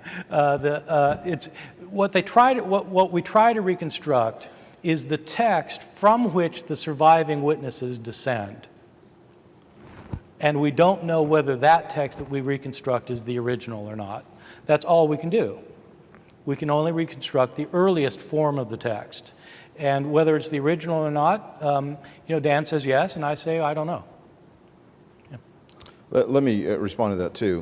What I did not say is that the vast majority of textual critics are trying to get back to or think they can get back to the original text. What I said is that the vast majority of New Testament scholars think that it has been largely recovered. And it's based on all the writings that they do when you talk about redaction criticism in the Synoptic Gospels. It's assuming, that what Mark says, what Matthew says, those kinds of things. Yeah, virtually all New Testament scholarship for the last 2,000 years has assumed that we can recover it in all essentials. And I think even in the most corrupt text, we have it in its essentials. Yeah, okay, no, I agree. We probably have it in it's a probability judgment. But it's not true. I mean, it's true that for 2,000 years people have thought that, but the last 20 years you won't find text critics talking about the original text, will you? You actually will.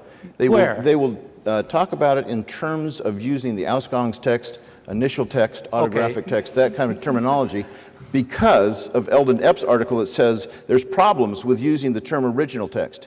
But J.K. Elliott still thinks we're going back to the original text, even though he doesn't call it that. You said in a debate with somebody else that it's only evangelicals who are speaking about it. That's not true. Holger Strutwolf, the director of the Institute in Münster, says that we are trying to get back to the original text. Gerhard Mink, who's in Münster, also said there's no difference between the initial text and the autographic text. These No, are not Dan, evangelicals. this just isn't right. It's not true. The initial text is not the original text. That's why they started talking about the initial text, because we can't get to the original text. Otherwise, you're saying that- they would not have changed the language. You know full well, when the Allens first published their book on the text of the New Testament, they used the term original text, and the Allens changed it. They don't talk about the original text anymore, and either do the people at Birmingham or their successors in Munster, they might, for practical purposes, say, well, you know, it's as close as we get to the original, but we don't know whether it's the original. That's why they don't use the term. Have you read what Holger Strudwolf has said about this? Of course, he's not a textual critic, is he? He's the director of the center, though. Yes, he's the director of the center, but he's not a trained textual critic, and he explicitly uses the term Ausgangstext. He doesn't use original text. But he is still assuming that that is the same as what we used to refer to as the original text. No, and Gerhard Mink said the same thing in the colloquium 2 years ago to textual critics, No, which you were not absolutely. able to be at. Well, gentlemen, I'm going to ask you to put this in the form of a question. No, this is why I came tonight, honestly. Can But I you say will something? have an opportunity to return to this in your closing statements. So in the meantime, let's now switch back over to our questioners in the audience. Yes, sir. So kind of along those same lines, if it's not the case that there was this massive recension at some point trying to get all the manuscripts on the same track, and it's also the case that there was wild copying going on, especially the earlier, the more wild, why is there so much verbal agreement between Matthew, Mark, and Luke in, leading to the synoptic problem? Are you asking me or Dan? Either's fine. Either or both. I don't even understand the difference. Wow. Bart, go ahead, and Right. I'll follow. Okay, so yeah, one of the problems is that Matthew and Mark and Luke often disagree as well as often they agree. And one of the questions that have been thrown out in scholarship is whether Matthew and Luke actually had the same form of Mark in front of them or not. Are the differences, sometimes Mark and Matthew will agree against Luke, sometimes Mark and Luke will agree against Matthew, and there are times when all three of them disagree. And so there are scholars who think that one of the way you can explain this part of the so-called synoptic problem, is that Matthew and Luke had different forms of Mark in front of them, which is also what I think, yeah. Let me answer it as well. I think there is a method, and you told me, Bart, at dinner last night about a doctoral student who's trying to figure out what Matthew's form of Mark would be. Yeah. I think there is a way, actually, to do that. It takes a lot of time, and I don't know if it could be done in just a doctoral dissertation. What you do is you look at the text that Matthew has of Mark, where you've got the double tradition, and where the text that he follows does not fit in line with his redactional purposes, but seems to go against that, then that must almost surely have come from an intermediate text that was corrupt. Yeah. Now, I do not believe that the text that Matthew and Luke each had of Mark was absolutely pristine. Every single thing we know about the copy of manuscripts is that they made mistakes.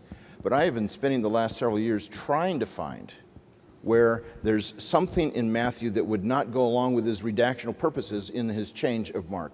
I can't find it. That tells me that it wasn't the scribe before him who corrupted the text, but he, because he's doing it for theological reasons and historical reasons, is changing it. So I don't think Matthew and Luke are at all like the earlier scribes that we have before them or the scribes that come later.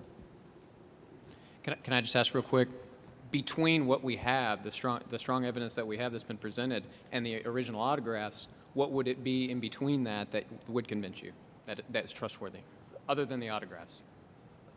Well, if we had early copies, if we had copies of Mark, suppose next week there's an archaeological find in Egypt, say it's in Rome, an archaeological find in Rome, and we have reason to think that these 10 manuscripts that are discovered were all copied within a week of the original copy of Mark, and they disagree in 0.001% of their textual variation, then I would say that's good evidence. And that's precisely what we don't have. Yes. Good evening, Dr. Ehrman. Hi. There was one argument that Dr. Wallace presented that was not addressed, and not specifically, he mentioned that the New Testament has more manuscripts than any average classical piece of work that we have today. With following the question that the young man in front of me asked, what type of evidence would convince you, and you answered that. So with that type of standard of requirement for evidence, how then, in your opinion, should we regard classical pieces of work today of which we don't have original autographs or even not even half near the number of manuscripts for them, like the Odyssey and things like that we were required to read in high school? Yes. Right. Yeah. So you wasted your time. I'm sorry. So, no, I tried to address that. I'm sorry if it didn't come through clearly, but I certainly wanted to address that and tried to address it, is that it's absolutely true. We have far more manuscripts of the New Testament than we have of Homer or Plato or Euripides or Aeschylus or Sophocles or any of these authors. Absolutely true. What that does not mean, though, that we have the original New Testament. What it means is that we have more manuscripts of the New Testament than these other works, and it's harder to reconstruct these other works even than it is of the New Testament. And this isn't a disputed point. I mean, classicists agree that in many places we have problems. One difference is that most of these classical authors, scribes, did not make intentional changes because of their particular beliefs. So there are more intentional changes in the New Testament manuscripts because people wanted to make sure it said what they wanted it to say, and so they changed it in places. And that simply didn't happen all that much in Homer and stuff. But scholars have known about problems in Homer since back in, for over 2,000 years. There were scholars who were devoted to the problem of trying to reconstruct the text of Homer, realizing that, in fact, ultimately it was an impossible task. So, yes, I mean, it's an impossible task with the classics, but that doesn't mean that, therefore, it's possible with the New Testament. Thank you very much. I'm sorry we don't have time for all of these questions, but thanks to all of you who participated. At this point, we're going to move to closing statements. We'll begin with Bart, and then we will allow Dan to give his closing statement.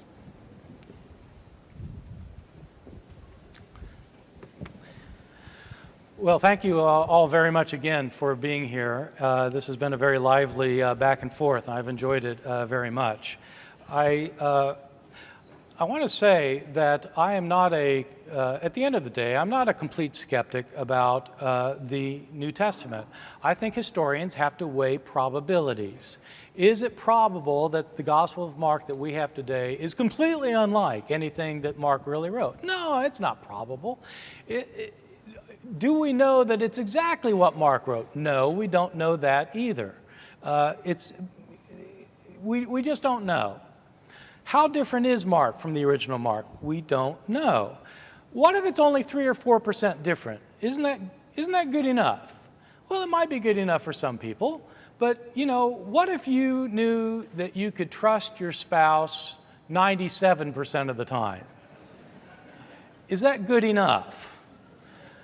With the New Testament, we're often talking about more than 3% or 4%. For example, there are 2 forms of the book of Acts in the manuscript tradition. We have 2 forms of the book of Acts. One manuscript tradition is 12.5% longer than the other. 12.5% longer. We're not talking about 3 or 4% in every instance. Dan himself admits that there are hundreds of places where we don't know. And that's with the evidence that we do have. What do we have with the evidence we don't have? I don't know, and neither does Dan. And you will note that he hasn't answered my questions. Let me try and give an analogy. The topic has to do with whether we can trust the text of the New Testament. And in my view, when it comes to matters of trust, the burden of proof resides with the person who says that we can trust. Give you an analogy. There's a bridge that's built over a mile-high ravine, and a debate is going on over whether a passenger train should pass over the bridge, whether it can in fact bear the weight of a passenger train that has 100 people on board. Do both sides of that debate share the burden of proof? No. In that case, the train's engineer will not take the train onto the bridge until he's convinced that he can trust the weight. In issues of trust, it's the person who says that you can trust who bears the burden of proof. How can we know that the earliest copyists in the first 200 years of copying the New Testament were skilled and careful or good at all? How do we know that our earliest manuscripts are based on high-quality exemplars? In other words, that the manuscript is based on a manuscript that's accurate. How do we know that, especially given the fact that in our earliest manuscripts, we have more mistakes than we have in our later manuscripts? The early scribes were not as trained and not as skillful. How about the earlier ones? Maybe they were as good. Maybe they weren't. How do we know? Is this a bridge you want to trust? Is this a bridge you're willing to take the train on? Well, I think it's a bona fide question. Let me conclude with a final illustration of the problem. My professor, Bruce Metzger, told the story of his own teacher at Princeton University, a man named Paul Coleman Norton, who was stationed in North Africa during the Second World War, and after the war wrote an article that got published in a scholarly journal about a manuscript that he happened to discover while he was in North Africa in the Army during the Second World War. There was some downtime, and he went into a mosque. And the leaders of the mosque told him they had a very ancient book once they found out that he was a professor of ancient history. And so he looked at this ancient book. It was a copy, it was an Arabic copy of the Quran. But he found inside the book, he later indicated in this article, he found a page that was written in Greek. And as he read this page, he realized this was a commentary on the Gospel of Matthew. It was just fragmented. It was just the one page, but it was stuck in this old manuscript. And so he wrote this article about it in the scholarly journal. And the interesting thing was that it included an important textual variant for the Gospel of Matthew. You know that in the Gospel of Matthew, there's this passage where Jesus is talking about people who will be cast into the outer darkness where there's weeping and gnashing of teeth. Well, in this commentary, this ancient commentary on the Gospel of Matthew, there was an additional line. Jesus says, they'll be cast into the outer darkness where there's weeping and gnashing of teeth. And the disciples replied, but Master, what of those who have no teeth? Jesus said, teeth will be provided. Thank you very much.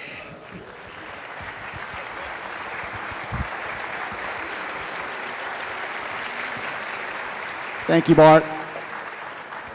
We'll allow Dan to have his concluding comments. That was a great hoax. Great fake manuscript that was produced. Bart gives the illustration of a train, and that the person who argues that you need to trust has the burden of proof. I would argue that all of us are on the mountain road when it comes to thinking about ancient texts. Not just the text of the New Testament, but all of Greco-Roman literature. And if we are going to be extremely skeptical and say we just don't know, then we truly are going back to the Dark Ages, where we know next to nothing about the ancient world, and therefore have no background to understand our modern world. I think a radical position moves to the left or to the right, and either way you get creamed. Only a moderate position is going to say, we don't absolutely know. We definitely don't absolutely know. We're dealing with historical issues here. There's no such thing as absolute certainty about these kinds of things, at least not on a historical level. But what there is probability. Does it matter if Jesus forgave a woman caught in adultery? Of course it matters. And Bart and I both agree that we are pretty darn sure John didn't write that story. Does it matter if Jesus was angry when he healed a leper? Of course that matters. And Bart and I, again, are both in agreement that most likely Mark wrote that when Jesus did this, he was angry rather than being compassionate. Does it matter if the New Testament explicitly speaks of the Trinity? Of course that matters. And yet we both agree that that was a verse that was added centuries, over a millennium later than the original New Testament was penned. We do have a sense of what those earlier documents say, and we do have a sense of what the original or autographic or initial or Ausgangstext says. These things matter to me, not because I think any essential teaching of Christianity is at stake, but because I am a historian who wants to get back to that wording as early as we possibly can of what Paul actually wrote, what the Gospels actually were about, what the book of Acts really was speaking of, what the rest of the letters in the book of Revelation originally said from the pen of the author as it was dispatched to his readers.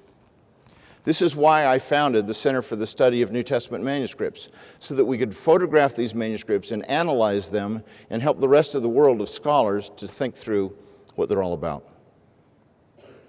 Bart said that historians always base their judgment on probabilities. I would say that's exactly right. We don't do it on the basis of certainties. We don't have those kinds of certainties. But he continues to speak of my view as one of certainty. But that's not true. I have relative certainty about these things, but he seems to be absolutely unsure about them.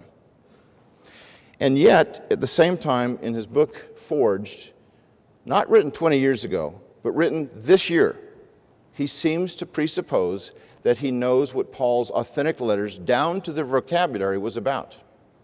Now, I'm not judging him for that. I'm simply saying any work that we do outside of textual criticism presupposes, when we're working in the New Testament, it presupposes that we have a pretty darn good idea what the original text actually said. And even in his book, Forged, as well as the rest of his books on the New Testament, he presupposes the same thing, whether he says that or not. I think our task here, and the task for all of you, is to pursue truth at all costs. And I think Bart and I are both sincerely on that pursuit. And I want to thank you for a marvelous, lively, and even very fun evening. Thank you very much.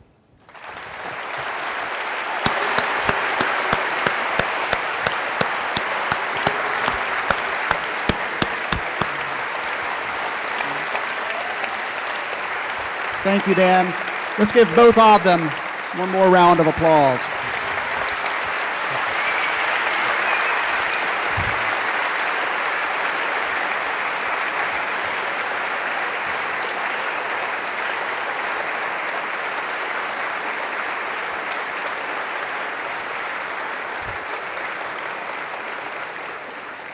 If we can only speak in terms of probability, I think it's highly probable that most people found this to be an extremely stimulating debate. Thank you to both of you for coming, for being a part of this, for organizing it. Thank you for your attentiveness as an audience. Let me remind you to put your contact information in the baskets as you leave. Let me remind you of the dinner at Abacus next week. I will ask that you clear out of the auditorium as quickly as possible because our time is limited, but that you linger at the book tables. Thank you very much for coming. Have a good night.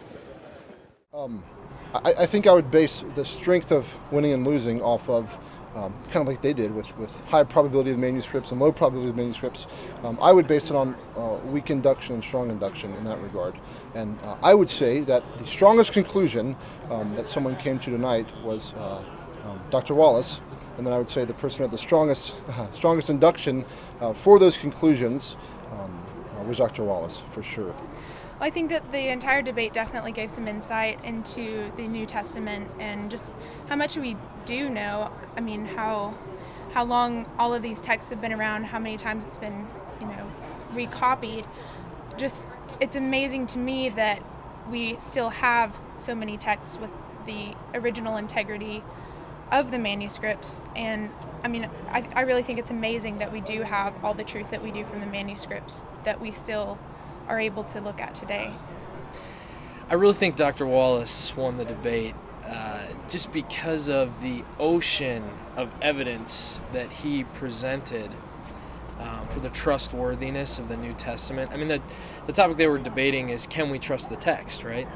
Well, I just think the overwhelming amount of evidence that was presented for the trustworthiness of the New Testament really went to Dr. Wallace, where Dr. Ehrman just over and over kept saying, we can't know, we can't know, we can't know.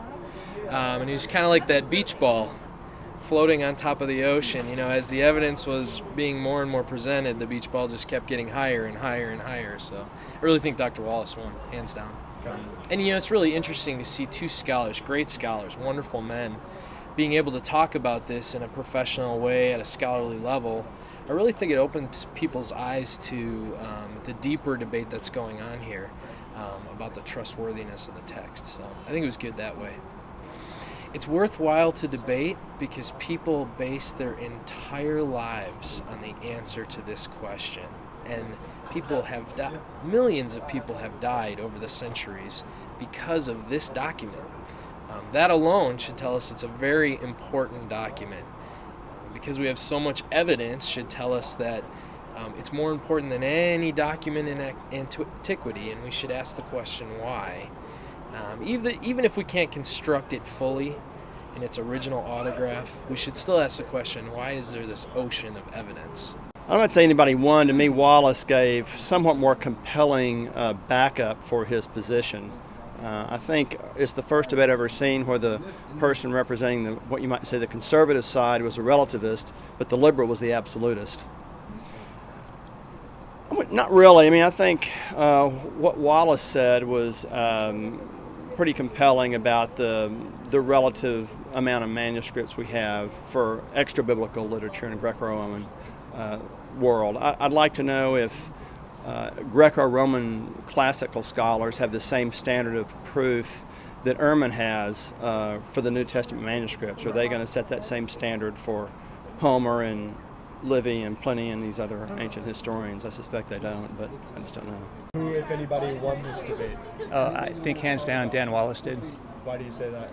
Well, he seemed to address the questions, in my opinion, more fully. And I think the questions that he asked to Dr. Ehrman, he never really fully responded, in my opinion. Well, I really want to go back and look at the argument that Ehrman made about the 2nd and 3rd century copyists, that they weren't professional, that they were illiterate. And to me, it seemed like an argument from silence, which I've always understood as a very poor form of argumentation, but nonetheless, I still want to look into it.